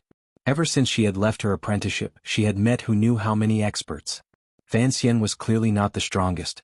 His strength was at most at the threshold of the 9th level, but it was Fan Xian who had put her in the most difficult position. Fan Xian was only unwilling to show weakness in front of a woman. This was a sour feeling in his bones. Haitang was a peerless warrior above the 9th level. If he had been facing Yin Xiaoyi, perhaps he would have fled long ago. But facing a village girl, he had stubbornly and stupidly chosen to attack. Fortunately, his method of attack was extremely shameless. It was completely different from a battle between ordinary strong warriors. Haitang stared at his handsome face and suddenly showed a look of disgust. Among the younger generation, Master Fan can be considered an expert. But your methods are so shameless. Where is the spirit of martial arts? She was right. Earlier, Fan Xian had said that they would compete in martial arts, but he had used a dagger to mount a sneak attack. In the end, he had used poison smoke and crossbow arrows, dragon claws to grab breasts, and performing on the street with a sword. Haitang had never seen such a shameless person. Fan Xian took 2 deep breaths and calmed the slightly disorderly breath in his chest. He forced a smile. I have never been a martial arts master. Naturally, I will not abide by any Jianghu rules. I am the commissioner of the Overwatch Council of the Kingdom of Qing. I am an official. You are from northern Qi. Now that you have trespassed our borders and are standing on Qing soil, I only need to capture you and punish you. What methods do I use? Haitang was silent. She seemed to agree with his explanation.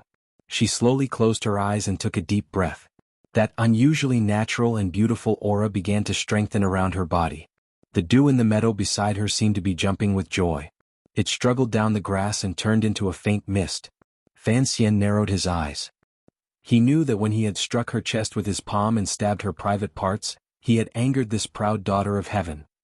Like a gust of wind or like a glimmer of light, this early morning spring wind blew gently on the meadow. The tip of Haitang's dagger followed the wind, borrowing the light and shadow. It was incomparably gentle and natural as it stabbed towards Fan Xian. This second attack was gentler than before, but Fan Xian knew that it was also more dangerous. His legs were a bit numb. The aftereffects of a night of fierce fighting had finally flared up.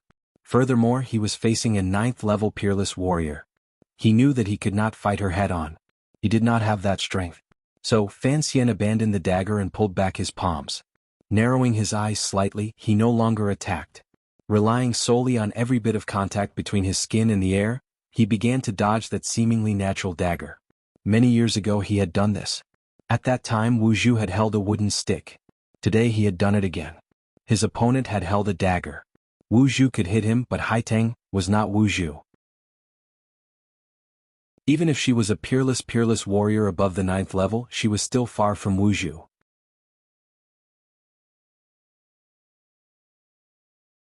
Chapter 200. The dagger in Haitang's hand was like the breath of the wind, wrapping around Fan Xian in strands. Fan Xian jumped, leaped, squatted, or lay down, making all sorts of strange and comical postures. Between each pose, he used his powerful body control to ensure the consistency of the postures. The tip of the dagger pierced the mud next to his left ear, pierced through the grass under his right pinky, and picked up the dewdrop by his throat. It just couldn't pierce his body. A strange look gradually appeared in Haitang's eyes. She had practiced martial arts since she was a child, and her talent was peerless. She was confident that the dagger in her hand had long obtained the way of nature. Other than the 4 great grandmasters, she had never looked upon anyone else as a threat. The young man before her, Fan Xian, was no match for her in any way, but why was it that even though he was in such a sorry state, the dagger in her hand was still lacking? Every time she was about to stab him, his body seemed to predict it, and at the most dangerous moment he would move a few inches away. The sweat on Fan Xian's forehead was already dripping. The situation was too dangerous, and there were many times when he had almost lost his life to the dagger. Although the dagger in his opponent's hand was not as fast or accurate as Wu Zhu's, it was truly marvelous. He felt a bit of regret. He shouldn't have dodged. He should have done what he had done earlier and fought to the death, using his valiance to overwhelm his opponent's indifference. But the situation had come to this and there was no other way. In this moment of life and death, Fan Xian rolled on the wet grass, dodging in a sorry state. He had no chance to complain about Wu Zhu's level of education, and his own lack of talent in martial arts. With a sharp sound, a black arrow pierced through the air, heading straight for Haitang's face. Haitang's entire attention was on Fan Xian. Seeing that she was about to kill him, she only lightly turned around, and the arrow swept past her cheek. Immediately after, 2 more arrows and then 3 more. A rain of arrows accurately avoided Fan Xian, who was rolling around like a puppy. Dense and murderous, they dodged toward Haitang's body. Haitang sighed softly in her heart. She pulled back her dagger, sweeping away the arrows one by one. She found that her wrist was also a bit numb. She couldn't help but be surprised. The light bows of the cavalry could actually shoot arrows with such power. Immediately after, a long knife flew over like a hot knife through butter. This was Tiger Guard Gauda's flying knife. The tip of the blade stabbed fiercely into the ground in front of Haitang, forcing this expert back several steps. The sound of hooves thundered. The Black Knights outside the small town had finally arrived on the meadow. More than 100 steeds stomped their hooves uneasily, as if they were afraid of the air on the meadow. The masked Black Knights on the horses all raised the longbows in their hands and aimed them at the peerless expert in the clothes of a village girl. "You're lucky." Haitang's body floated lightly and pulled a long distance away from this terrifying group of riders. She then gently stroked her long hair and spoke to Fan Xian, who was climbing to his feet with some difficulty. Fan Xian smiled bitterly and did not argue. Looking at the village girl standing in the distance, he waved goodbye. The meadow quieted down. The Black Knights heard the command and dismounted one by one. They shouted in unison, "Greetings, Commissioner." Fan Xian turned around and looked at these powerful riders, their bodies emanating a cold aura. His heart finally calmed down. He said tiredly, "There's poison here. In a bit, the horses will be restless. Be careful." Back in the camp, the accompanying doctor had already taken out some things to treat Fan Xian's wounds. Casually wrapping him up, Fan Xian walked into the tent with a grave expression. He ordered his subordinates to rest for the day. Tomorrow they would enter Wudu. Who was it? Fan Xian was not in a good mood. He looked coldly at Wang Qinian. Wang Qinian bowed and replied, "The one who opened the carriage door was someone from Xinyang. The spy in the council should also have some connection to Xinyang. As for the soldiers outside Wudu, although they were disguised, we have already found out that they are the private soldiers of Northern Qi's General Lv Jing. This Lv Jing served in Shang Shanhu's army 10 years ago. Since then she has risen through the ranks rapidly." Fan Xian nodded. He realized that the small wound on his shoulder was beginning to hurt. He frowned. "I can guess at the relationship between Xiao En and Shang Shanhu, so it is normal for Lv Jing to come. As for Xinyang, this time, Xiao En was able to get out of prison because of Xinyang's methods. But I don't know why they arranged for a prisoner rescue when they could have safely reached Shangjing." He had a headache. He could not understand what agreement the eldest princess had with Northern Qi. It is clear that the eldest princess and Shang Shanhu do not wish for Xiao En to fall into the hands of the royal family of Northern Qi. Wang Qinian analyzed. It seems that the secrets that Xiao En holds are what the royal family of Northern Qi wants, but Xiao En himself is not what they want. If that is the case, then even if Xiao En safely reaches Northern Qi, I'm afraid he will die of old age in prison instead of regaining his power. No wonder he was in such a hurry to escape. Fan Xian frowned and spoke to himself. It seems that the young emperor of Northern Qi is not an idiot. I'm afraid he also understands the relationship between Shang Shanhu and Xiao En. But, what kind of secret could it be that the royal family of Northern Qi is so concerned about? Why would even Ku He send Haitang to silence him? Why would Qin Pingping be willing to let Xiao En go? Why wouldn't he be willing to kill him back then? I feel so stupid. Fan Xian looked at the heavily injured Xiao En and rested his chin on his hand, deep in thought. This was how things were in the world. Before he had fought Xiao En, he was a tiger. Only after fighting him did he realize that he was only a paper tiger. He thought to himself that what his mother had taught Qin Pingping was indeed very reasonable. He continued. I clearly wanted to kill you, but after all this effort, at the last moment, I became your bodyguard.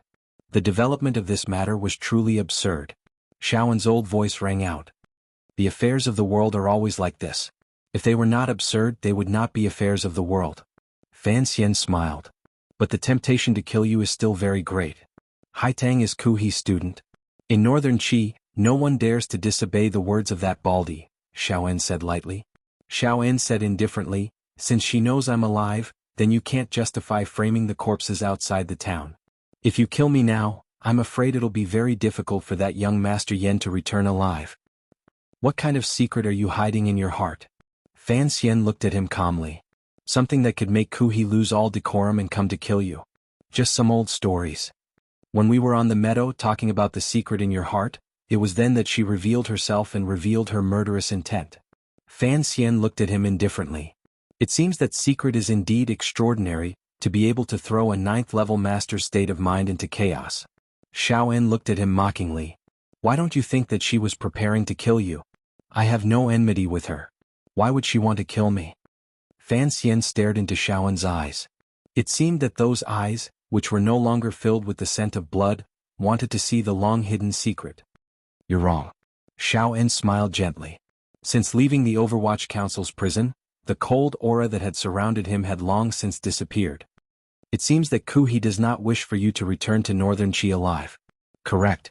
The reason why I dared to take the risk of escaping, despite knowing that it was a trap set by you, was because I knew that in the end, neither the royal family of Northern Qi nor the eldest princess, whom I have never met, would let me die so easily. Perhaps the eldest princess you speak of wants to use my life and death to reach some sort of agreement with who. After all, she is too young and does not know some of the secrets of the past. More importantly, continued Xiao En, Kuhi wants me to shut up, so he will try to kill me before the diplomatic mission leaves the country, and you are a very curious person.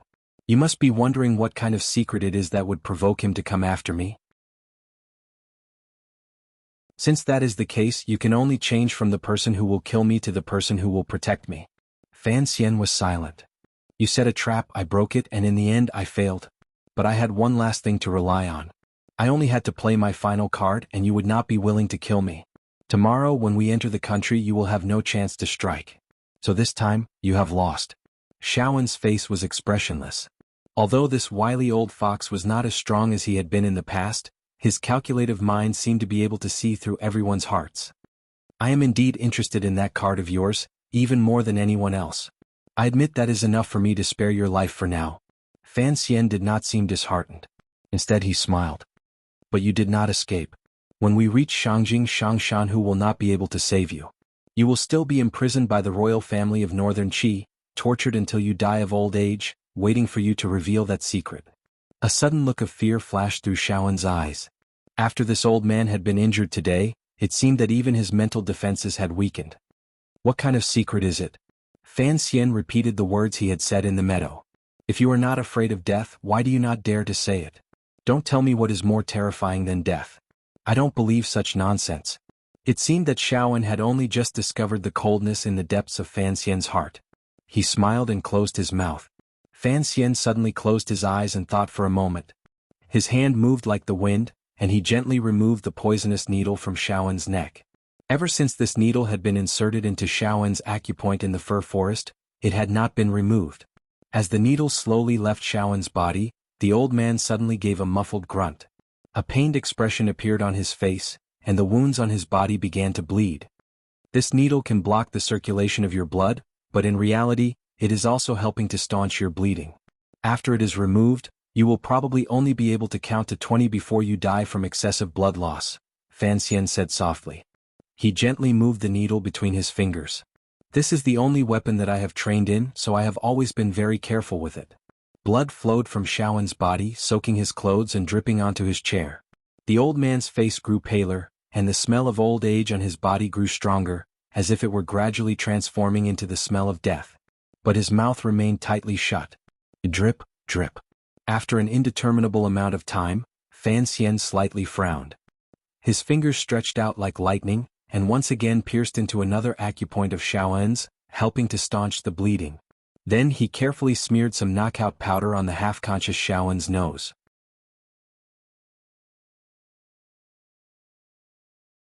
Chapter 201. The bitter smell entered his nose and Xiao En slowly woke up. He looked at Fan Xian with an indescribable expression and said with difficulty, I believe Qin Pingping must be very disappointed in you. If you want to kill me, you kill me. If you want to let me go, you let me go. If you keep repeating things, how can you achieve anything great in the future? Fan Xian's face was full of indifference. Everyone else thinks I will kill you, but I won't. What's there to be afraid of? As long as I can obtain the information I want at the end of the story, I am happy to be a repeated villain. Although he said this, he still slowly lowered his eyes. He knew that Xiaowen was using his curiosity to his advantage. He knew that Xiaowen had a secret that even the royal family of Northern Qi and a grandmaster were interested in. If he were to kill Xiaowen, he would not be satisfied. His plan to kill Xiaowen had been ruined by an inexplicable secret, and by an inexplicable village girl. Fan Xian was not the least bit depressed. He had learned from a young age to endure and accept the disharmony between plans and changes. After a while he suddenly smiled. If I capture Zhuang Mohan to threaten you, will you reveal that secret? Xiao En slowly raised his head, and there was a trace of shock in his lifeless eyes. It seemed that he had not expected the young man in front of him to know that he and Zhuang Mohan were brothers. Of course, a venomous snake like you, someone who only thinks about your own survival, would probably ignore Zhuang Mohan, even though he has done many things for you. Fan Xian continued to look at Xiao En with that oppressive smile. Suddenly he had a thought and said coldly, "So if there is a chance in the future, I hope you will tell me this secret. Otherwise, if I find out the secret of the temple, I will personally kill Zhuang Mohan." The temple? The temple. After 2 consecutive attacks, Xiao En made a hoarse sound from his throat. He raised his weak arm and pointed at Fan Xian, his eyes full of shock. It seemed that he wanted to know how Fan Xian knew that the secret he was guarding had something to do with the temple. Fan Xian satisfied Xiao En's curiosity and said softly, "This deduction is based on my confidence in Qin Pingping. You say that Qin Pingping does not even know the secret you are guarding. That is simple. I believe that in all the world the only thing Qin Pingping does not know is the matter of the temple. Since you have such a big secret, then I will protect you from being killed by Haitang." Fan Xian said with a hint of mockery. He could not help but think of his uncle with the black cloth. He thought that if Wu Zhu's memory were recovered, wouldn't going to the temple be like going home? This was just what he was thinking, but he still couldn't kill Xiao En right now. One reason was that Haitang was nearby, and it would be difficult to use the surprise attack outside the town as an excuse. On the other hand, because of his mother, Fan Xian really wanted to know where the temple was. Furthermore, it seemed that the damned Uncle Wu Zhu would never be able to find his past. He spoke to the sinister Xiao En. "Since you dared to run and he said, and said N and Fan, and Xiao Fan. Because he had Fan and Fan, and he Fan." Fan Xian got back into the car. Facing the sinister Xiao En, he calmly said, "Since you dared to escape and I can't bear to kill you, I'll have to break your legs as the price. I'm not Qin Pingping. Your so-called secret is not like chili peppers in my food. If you want to threaten me with suicide, go ahead. But you are too close to home. I don't think you have the courage to kill yourself." Saying this, he smiled and got out of the carriage. Xiao En looked at the blood seeping from his broken legs. There was a faint worry in his eyes. He knew that this young man of the Overwatch Council would grow into a terrifying figure in the south. He looked at the camp under the midday sun. He thought about how his plan was far from perfect, and how it had produced an absurd result. Fortunately, while Xiao En was in a state of shock, with the help of the sleeping incense, Fan Xian was able to confirm that Xiao En's secret had something to do with the temple. Otherwise, he would have formed an irreconcilable enmity with the swordsman Haitang. This plan would not have been worth it. In the distance, the restless neighing of the horses could be heard from the Black Knight's camp. Fan Xian squinted and looked in that direction. He knew that the poison he had placed on the meadow was beginning to take effect. He waved his hand to summon a tiger guard and had him go to the Black Knights to pass on the order. "If there are Maras, then it will be easy. If that doesn't work, then get some clean water and wash them." The tiger guard took his orders and left. Fan Xian smiled and got into Sea Lily's carriage. He slumped back into the chair. Strangely, facing this woman, even though he knew that she was one of the masterminds who wanted to kill him last year, he still felt incomparably relaxed. It was as if the faint fragrance in the carriage had already become some kind of excellent medicine under the effect of habit. Sea Lily helped him take off his blood-stained clothes and carefully washed him with warm water. The towel slid across Fan Xian's naked and well-proportioned body. It was slightly hot. "Have you seen Haitang?" Fan Xian suddenly asked with his eyes closed. Sea Lily frowned. She seemed to be recalling her life in the Northern Qi Palace. Kuhi's female disciple. Sea Lily suddenly understood. "You mean Duo? Fan Xian frowned. "I met her today." He then told her what had happened and frowned.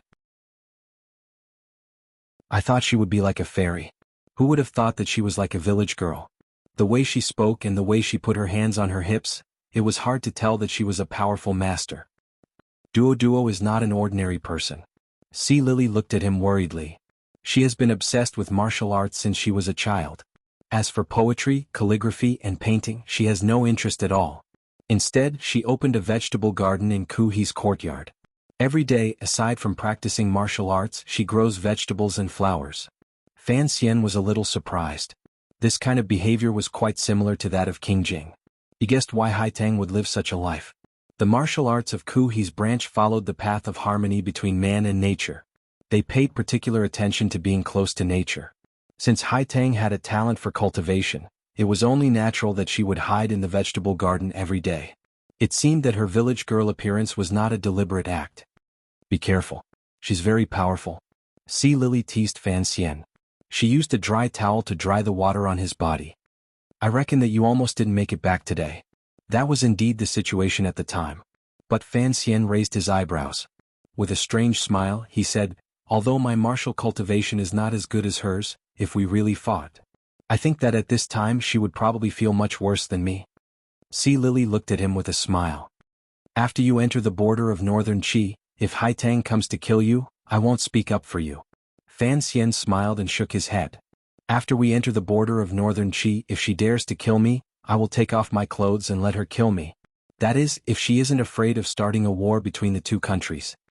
He suddenly looked at Sea Lily's soft body and thought of that night on the pleasure boat. He thought of the medicine he had used that time. He couldn't help but think of Haitang, whose whereabouts were unknown. It was as if he could feel her dagger, which seemed to be one with heaven and earth, still around his neck. It was cold and threatening. He shivered and Sea Lily thought he was cold. She quickly covered him with a shirt. Only Fan Xian knew that he was afraid. He was afraid of the dagger in Haitang's hand. Today, if the 7 Tiger Guards and the Black Knights had not arrived in time, he could have died at her hands. A superior 9th level ace was indeed not someone he could fight against. Yan Xiaoyi could shoot him off the city walls with one arrow. Although he had improved since then, he was still far from Haitang's level. The matter itself was strange. The bravery Fan Xian had displayed in the 2 battles in the span of one night and one morning was far beyond what he could accept. He was a person who would rather use assassination than use martial power to fight for his life. After a long time, Fan Xian sighed in his heart. Speechless, he asked the heavens, that damned Uncle Wuxia. Didn't he know to tell me that he wasn't following me? Give me the chest, give me the chest. In the distant reeds by the lake on the border of the country, a head suddenly appeared in the shallow, cold water. The lake water flowed down along the hair. Haitang, the brilliant disciple of a grandmaster, the Tianmai being worshipped by northern Qi, revealed her naked upper body. A trace of anger appeared on her face. She had already forced out the poison for an hour. Unexpectedly, it had not been completely forced out. It was as if there was a ball of fire burning incessantly inside her body. Even the cold lake water could not dispel the glimmer of lust in her heart. Haitang bit her lower lip, and the tip of her nose twitched slightly. She finally understood what had happened. The hatred in her eyes flared and she cursed in a low voice, shameless Fan Xian.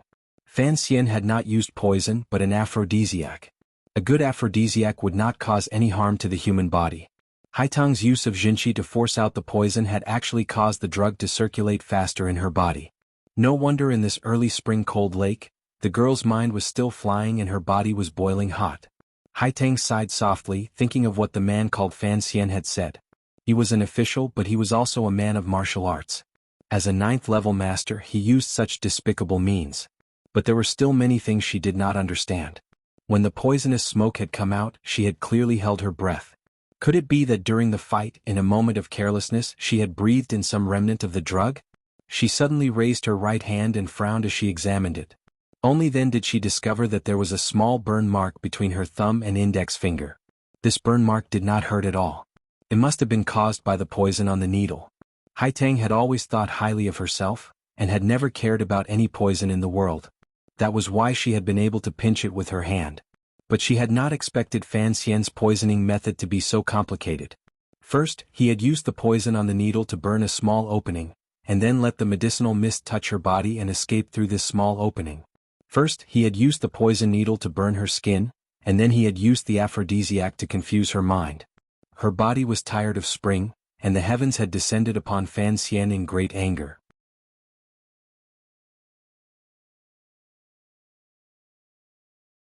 Chapter 202. Haitang grunted softly, seemingly in pain. She dove back into the ice-cold bottom of the lake, wanting to expel the burning flame in her body. Her body rolled, crouched and swam. From the surface of the lake, she looked like a white fish swimming with graceful postures.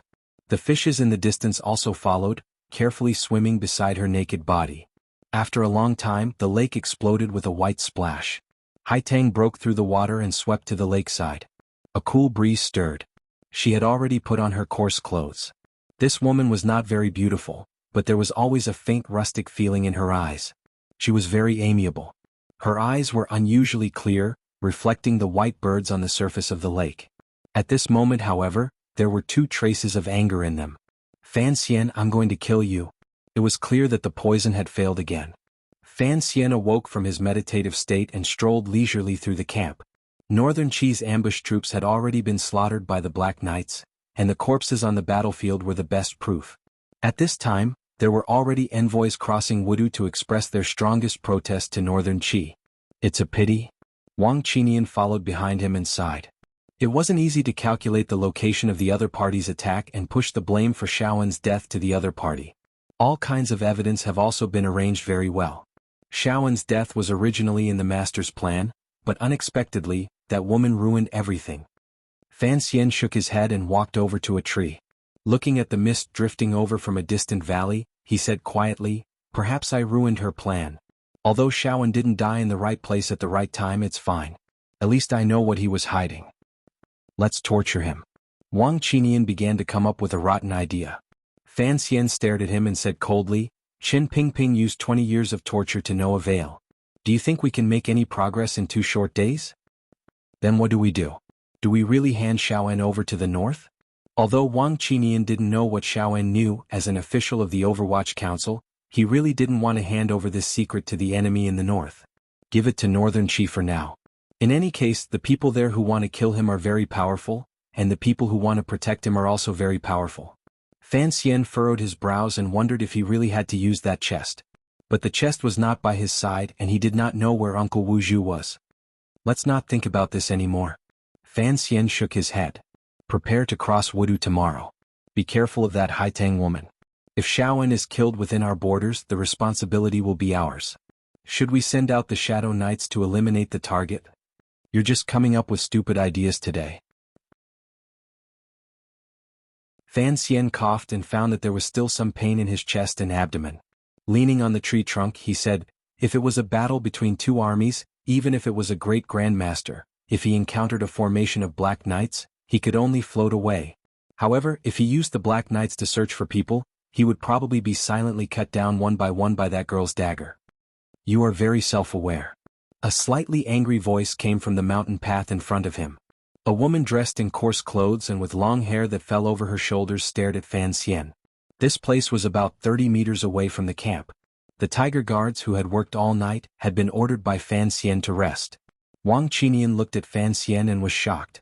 He knew that this was the superior 9th level ace who had almost killed Commissioner Fan that morning, Haitang of Northern Qi. Fan Xian's expression was calm. He waved his hand and said, go back. Wang Qinian didn't say anything.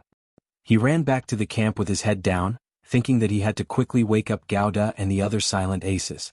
The horses of the Black Knights were in heat today, and he didn't know what had befallen them. Fan Xian tilted his head slightly and looked at Haitang. Aren't you afraid he'll call for help? He asked quietly. Aren't you afraid I'll immediately kill you? This isn't morning. I believe I can cut Master Fan down in 3 rounds. You can try, if the poison in your body is cleared. Fan Xian's tone was somewhat frivolous. Haitang bit her lip and looked at Fan Xian with clear eyes full of resentment. After a while she spat out 2 words. Shameless. Fan Xian gently licked his dry lips and narrowed his eyes at Haitang. With a face full of shamelessness, he quickly responded. Thank you. Give me the antidote. Why should I? If you don't give it to me, I'll kill you, Haitang said fiercely. Fan Xian's sharp eyes saw that there was some panic in the girl's eyes. If you kill me, you'll be soaking in the North Sea every day. Fan Xian seemed somewhat unrestrained. The negotiations were in a mess. No one was willing to admit defeat, and no one was able to proceed to the next step of the exchange of benefits. The man and woman stared at each other like 2 children throwing a tantrum. They looked at each other under the tree on the mountain road and it looked somewhat comical. Did you kill Xiaowen? Haitang suddenly changed the subject. Looking at him, she said, if you are worried about my existence, I can pretend I don't know about it. I came south this time not to stop you from killing him. In fact, you and I have a common goal. Fan Xian shook his head. I really do want to kill Xiaowen, but since you want to kill him, I have to keep him alive. What? There is no reason. Fan Xian naturally wouldn't tell her. He also wanted to know the secret in Xiaowen's heart. Haitang was furious. With a clang, she drew her sword. Today the sword no longer had its natural gentleness. The sword's aura soared to the sky, and it accurately cut a tree that had sprouted without flowers. The corners of Fan Xian's eyes twitched. Although his face remained calm, deep in his heart he was shocked. If this village girl really wanted to kill him, he really wouldn't know what to do without the Black Knights and the Tiger Guards by his side. Suddenly Haitang's eyebrows twitched. She walked towards the back of the mountain path and turned her head to Fan Xian. I don't like dealing with random people. Are you coming? Are you coming? What kind of invitation was this? Was it the abyss of death or a sweet pile of sugar? Fan Xian smiled and clasped his hands behind his back. He followed her. As an official of the Overwatch Council, there was no other person who would act as willfully as he did. To put it more seriously, this was an irresponsible act that didn't take his own life seriously. Watching the man and woman disappear at the end of the mountain path, there were a few swishing sounds. Several figures flew out from behind the branches of the trees and gathered together. Gauda carried a long knife. He frowned at the mountain path and asked Wang Qinian, Master Wang, we should follow them. Wang Qinian's face showed some worry. Master is exceptionally wise but a bit too lustful.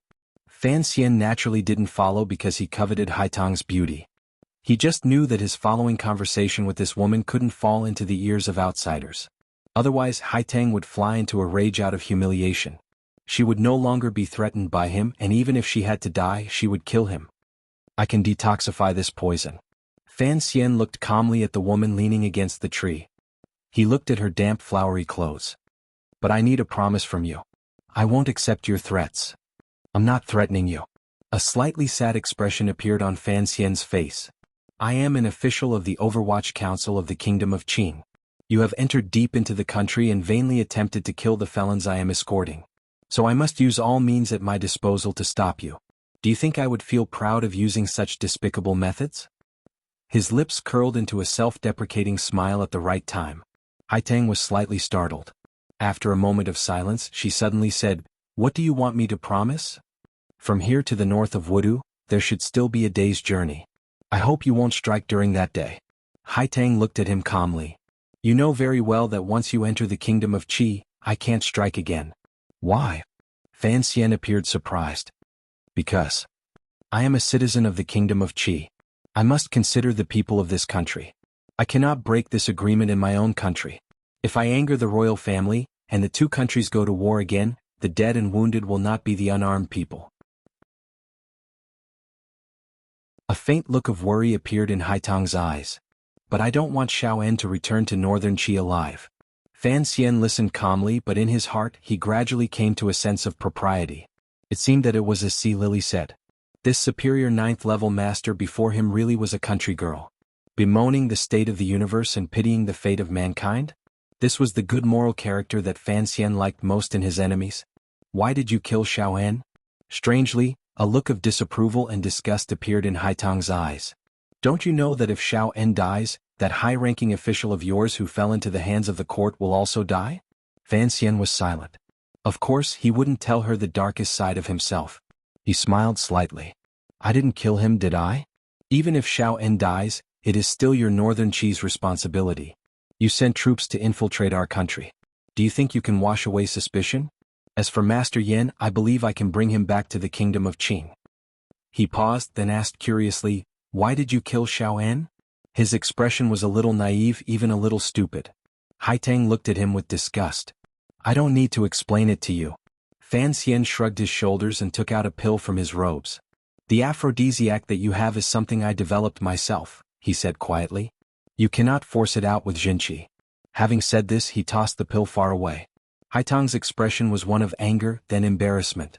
She was angry again and again, her expression changing constantly. She caught the pill and looked at him coldly. I didn't agree to it. Why are you willing to give me the antidote? Fan Xian sighed and turned his body so that his wide and solid back was facing the woman behind him. His hand gently held onto a new branch as he looked at the mountain valley's first green staining the peaks and the wild flowers on the mountain slope in the distance.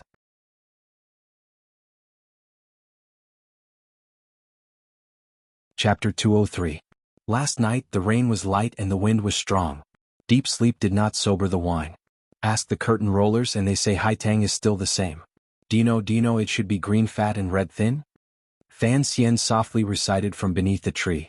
His voice was gentle, but it was unclear whether he was talking about a person or an object. This was the first time since that night in front of the palace that the immortal of poetry, Fan Xian, had composed a poem. This girl called Haitang quietly looked at that slender and even somewhat thin body. She gradually loosened her grip on the dagger. "If you want to fight, then I will fight." Fan Xian suddenly turned around. His face was full of smiles, but he still carried a look of unswerving determination as he looked at Haitang. "It's only one day.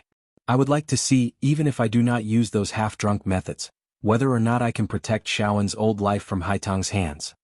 Drunken tricks? Of course it meant drunken spring.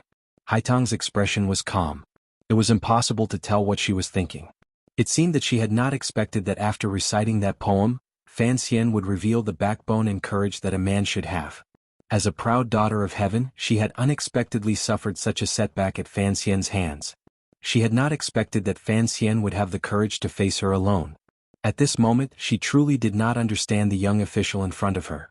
She could not help but frown slightly. But it seemed that she was interested in something else. She quietly said, "Master Fan, I have heard that you will no longer compose poetry. Why are you in the mood today?" "When I see the pine I think of winter. When I see the chrysanthemum I think of autumn. When I see the crabapple I think of—" Fan Xian swallowed the word spring just in time. He looked at Haitang with a smile. "Poetry is at the end of the road. It is useless for the country and its people. I have some reputation for poetry in the kingdom of Qin, but I do not have the patience to recite these lines on Sundays. This poem was written by chance after a storm last year. Today, seeing the spirit in Haitang's frail appearance, I could not help but recite it. I hope you do not blame me for being absurd." Haitang raised her head and squinted at Fan Xian. She suddenly smiled. "I don't care if you are putting on an act or trying to weaken my will.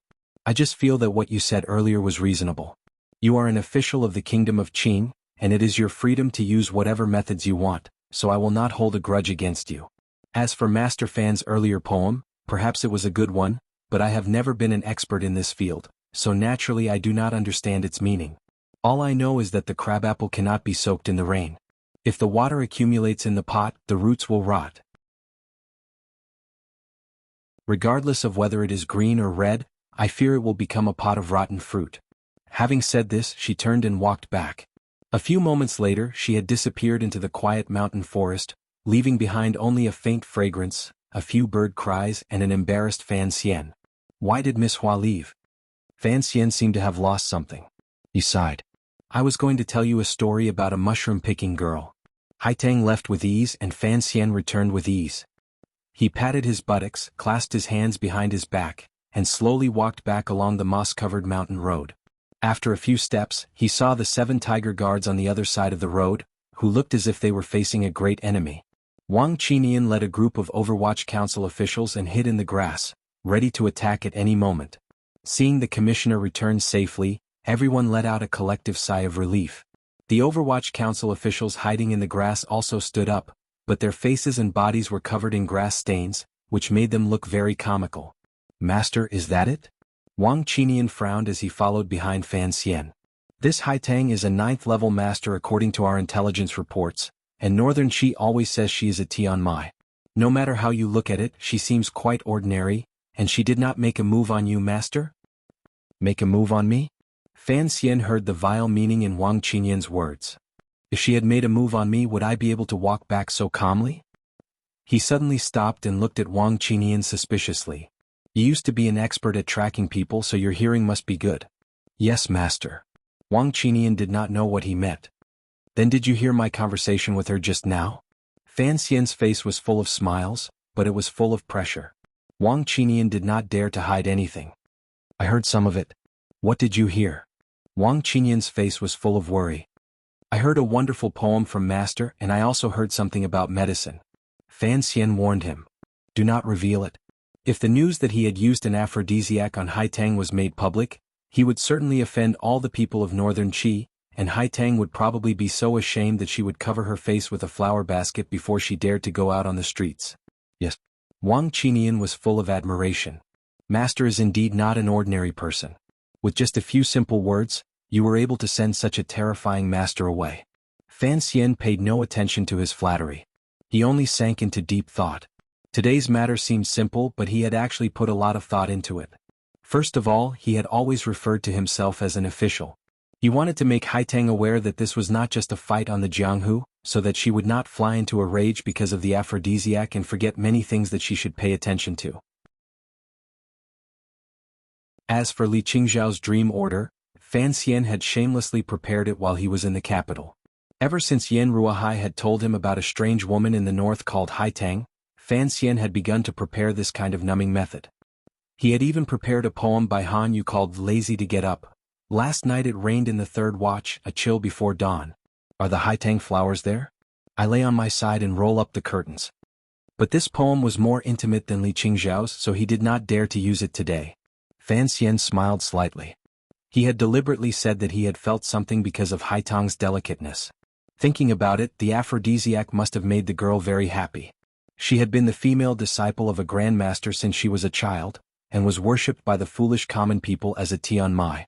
After she finished her apprenticeship, she was temporarily unrivaled. She was truly a heroine among women. But the more one was like this, the more one wanted to be seen by others as a weak character. A woman, even if she was a queen, was still a woman. Perhaps Fan Xian was not the most able person in the world to see through the minds of others, but he was certainly the man who understood the minds of women the best. Because in this world where men were superior to women, there was no man who was willing to use an equal attitude and a meticulous spirit to analyze what a woman wanted. Fan Xian was willing because he loved all women who were clean. That was why, although there were traces, he was still able to let the other party enjoy a few slaps on the buttocks. He took out the antidote that was identical to the one he had given Haitang from his bosom and swallowed it with a gurgle. What medicine? Asked Wang Qinian curiously. Fan Xian tossed one to him. 6-fold tangerine peel pill. It clears away internal heat. Take it often. There was no antidote for the aphrodisiac that Fan Xian had concocted. Soak it in cold water and let it pass for a day. The aphrodisiac in Haitang's body was real, but the reason it had not been forced out was because of the reeds in Beihai Lake. Every spring, the cylindrical sheets of those reeds would grow a kind of leaf-tongue hair. When this white hair fell into the water, it would interact with Fan Xian's medicine, making the woman's body feel numb and itchy, making her think that the poison was still lingering. Because of this, Haitang had silently accepted Fan Xian's agreement to exchange the antidote for her safety. Thinking of this, Fan Xian couldn't help but shake his head and sigh. He really was a very lucky man, but he didn't know when his luck would end. That day the diplomatic mission stopped in the valley by the lake. Xiao En, with his broken leg, sat listlessly in the carriage. He knew that what awaited him would be imprisonment by the royal family of northern Qi. The people of the Zhan family had always been extremely fanatical. In order to find the whereabouts of the temple, they would certainly not let him off easy. And in order to prevent this from happening, He would probably use his power to kill him. As for Huer, the old man suddenly grew tired of the intrigue and thought that if he had died at Fan Xian's hands in the morning, perhaps that would have been a good ending. The diplomatic mission that had crossed the border had not yet returned, and was probably throwing a tantrum at the northern Qi officials. Indeed, the corpses outside Wudu had already been collected by the kingdom of Qing. These were the greatest evidence of the northern Qi army's trespassing and futile attempt to rescue the prisoners. In the current state of affairs, the kingdom of Qing was the main attacker, and the other countries were the main defenders. Fan Xian's diplomatic mission had no choice but to fly into a rage and take advantage of this opportunity to stir up trouble. After who knew how long, the northern Qi officials had finally calmed the Qing envoy's anger. The secret agreement and the open agreement had finally entered the next stage. The diplomatic mission's carriages formed a long procession, and they slowly circled around the shore of the North Sea Lake and turned into another valley. Fan Xian sat in the carriage, looking at the vast and boundless lake and the gradually rising mist. His face was expressionless, but his mood was somewhat complicated. The carriage pressed against the meadow, leaving deep tracks and turning over fresh soil. The four-wheeled carriage was moving with great force, and only then did it not sink into the wet meadow. Before entering the town, Fan Xian boarded Sea Lily's carriage for the last time. The two of them looked at each other in silence. After a while, Fan Xian said quietly, "After entering northern Qi, it will be inconvenient for me to visit you." Sea Lily nodded slightly, and her expression became much calmer. She said softly, "It has been hard on you all this way, sir?" Fan Xian looked at the woman's soft and beautiful face, and the smooth curves of her body. He tilted his head slightly as if he was about to say something. In the end, he reluctantly closed his mouth and left the carriage.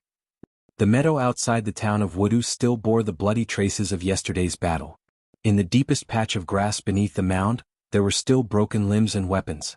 Fan Xian leaned against the carriage window and looked at the marks in the grass. He thought of the terrifying killing power of the Black Knights yesterday, and was secretly shocked.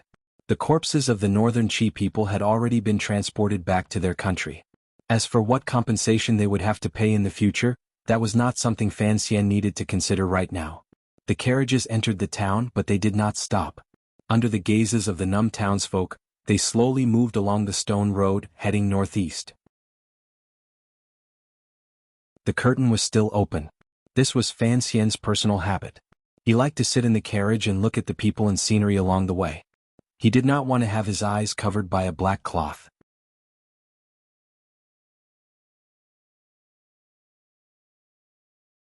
Chapter 204. Wudu was a remote town on the border between the kingdom of Qing and northern Qi. Because it was not a battleground, no major battles had taken place there for many years. However, both sides had their own garrisons, so skirmishes were inevitable. When the two countries focused their trade and war efforts on the vassal states south of Wudu, the town became even more depressed and silent. Fan Xian knew that this town belonged to Northern Wei 20 years ago, and was later incorporated into the kingdom of Qing. So the townspeople did not feel close to the diplomatic mission. It seemed that it would take some time for the people of the country to truly accept the fact that their ruler had changed. The glazed tiles of the town reflected a dim light into the sky. Sitting in the carriage, Fan Xian narrowed his eyes and kept thinking about what he should do after entering northern Qi. The secret that Xiao En spoke of was something that Fan Xian had to obtain. This was even more important than the mission and interests of the kingdom of Qing. Because the temple was connected to Uncle Wu Zhu, and the words his mother had left in the chest had revealed that she had once snuck into the temple and stolen something. A faint smile rose to the corners of Fan Xian's lips.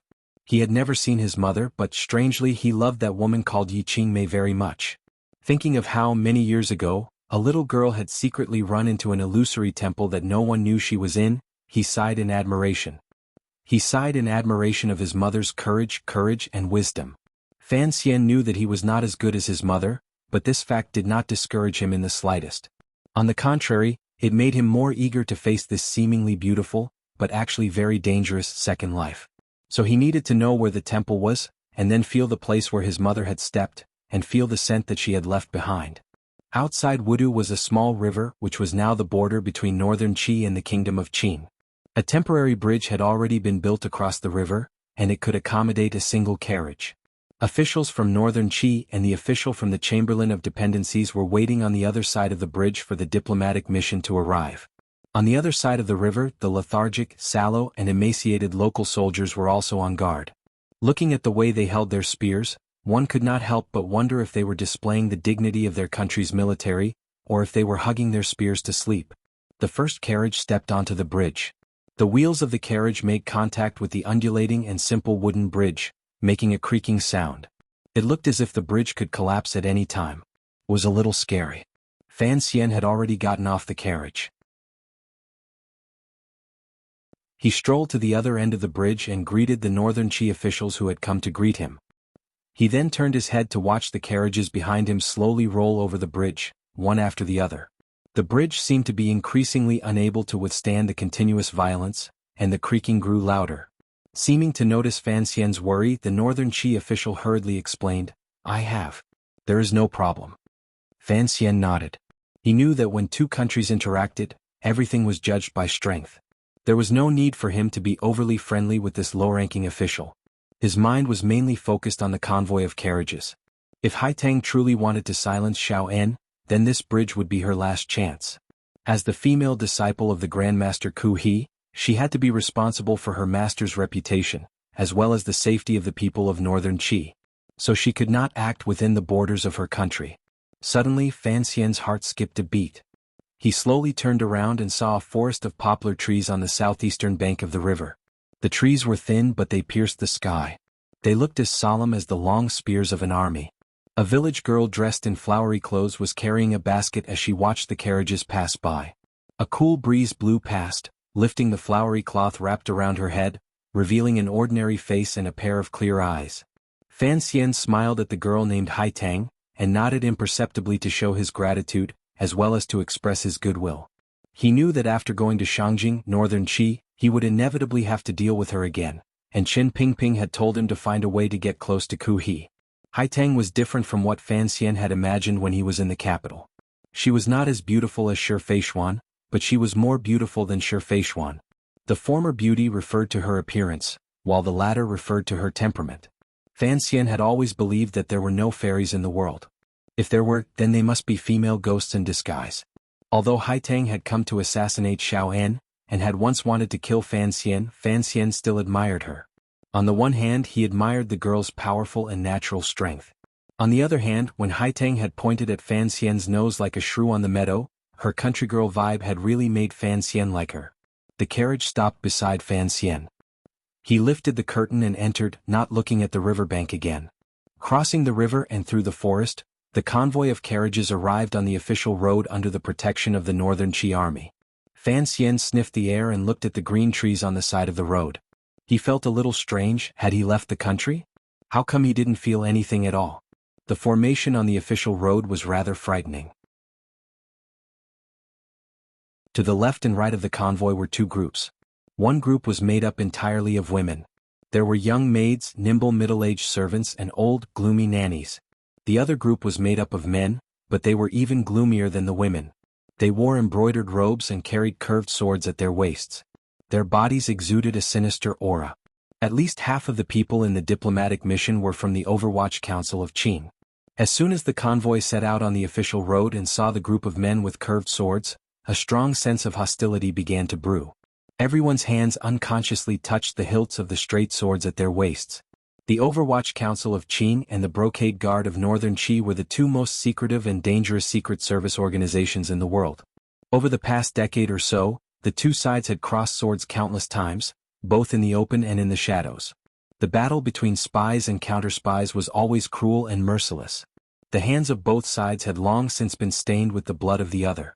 Today, suddenly meeting on the official road, both sides began to smell the scent of the other, and their eyes began to turn red. The officials of Northern Qi hurriedly came forward to explain to Fan Xian.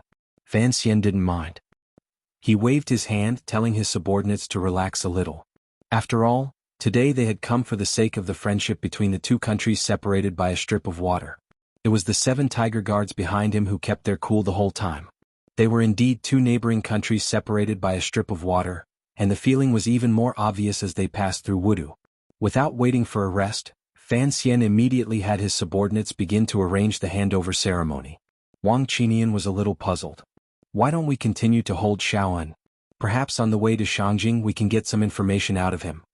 He didn't know what secrets Xiaoan held, but as Fan Xian's confidant, he naturally knew what Fan Xian wanted. Fan Xian shook his head and calmly said, "Forget it. It's not that convenient to travel with these Northern Qi spies. It's better to leave him to them and we'll have less to worry about. If anything happens to Xiaoan along the way, naturally Northern Qi will take responsibility. Would they dare not return Yan Bingyun to us?" Although he said this, Fan Xian still felt a little depressed. Once they entered Shangjing, Xiao En might not be able to keep his life under the pressure of Ku He's position. Even if Xiao En regained his power because of his relationship with Shang Shanhu, Fan Xian had no better way to pry open Xiao En's yellow, old, and tight-lipped mouth.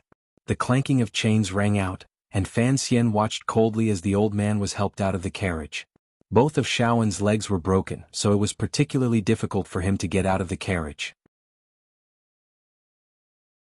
His trousers at the knee gave off a faint, sweet smell of blood. Most of the brocade guards of Northern Qi were young men, and they had no idea what Xiao En looked like. But from folklore and from the mouths of the older members of the guard station, they knew that the current Northern Qi Secret Service had been single-handedly built by this pitiful old man, who could not even stand. In other words, this white-haired old man could be considered the founder of their group. A strange atmosphere pervaded the scene of the handover. The brocade guards of Northern Qi didn't know how to treat Xiao En. Should they treat him as a national hero? Or a remnant of the previous dynasty? Was he their ancestor, or was he a serious criminal that they had to watch out for in the future? After a moment of silence, the emotion that flowed through everyone's blood finally gained the upper hand. On the official road, the brocade guards dismounted in unison and half knelt to the ground. They saluted the old man and said, "Greetings, Master Xiao." Following the loud salute, a valiant and familiar power seemed to return to Xiaoen's body. He looked at his disciples on the official road and narrowed his eyes. His silver hair danced in the wind. His withered lips parted slightly, but he didn't say anything. He just waved his hand calmly. It was this wave that made Fan Xian, who was observing from behind, feel a chill in his heart. Xiaoan straightened his body. His iron-like shoulders seemed to have regained the strength to bear the weight of the world. On the other side, the maids from Shangjing had long since boarded Sea Lily's carriage. No one knew how they had managed to carry so many ornaments and utensils with them, but Sea Lily was able to take a fragrant bath in the carriage. After a long time, the carriage door opened and Sea Lily stepped out, stepping on a soft embroidered stool. Everyone's eyes brightened, but Fan Xian's eyes dimmed for a moment, then returned to normal. A pair of slender, jade-like hands hung lightly outside the wide, light green sleeves. Her voluptuous curves were perfectly accentuated by her gorgeous clothes. Her black hair was lightly tied up, and she wore a simple ebony fork. Her red lips were a shade of vermilion, and her eyes were bright and clear. This was Sea Lily, the peerless beauty who had easily captured the heart of the emperor. You're tuning in to the Han Li's Wuxia Adventures YouTube channel. We're so grateful for your support, and don't forget to subscribe to join us on this incredible journey through captivating stories. Your generosity through donations truly makes a world of difference, as it's the primary source of revenue that allows me to expand and enhance this channel for you. Thank you from the bottom of my heart for being a part of this adventure.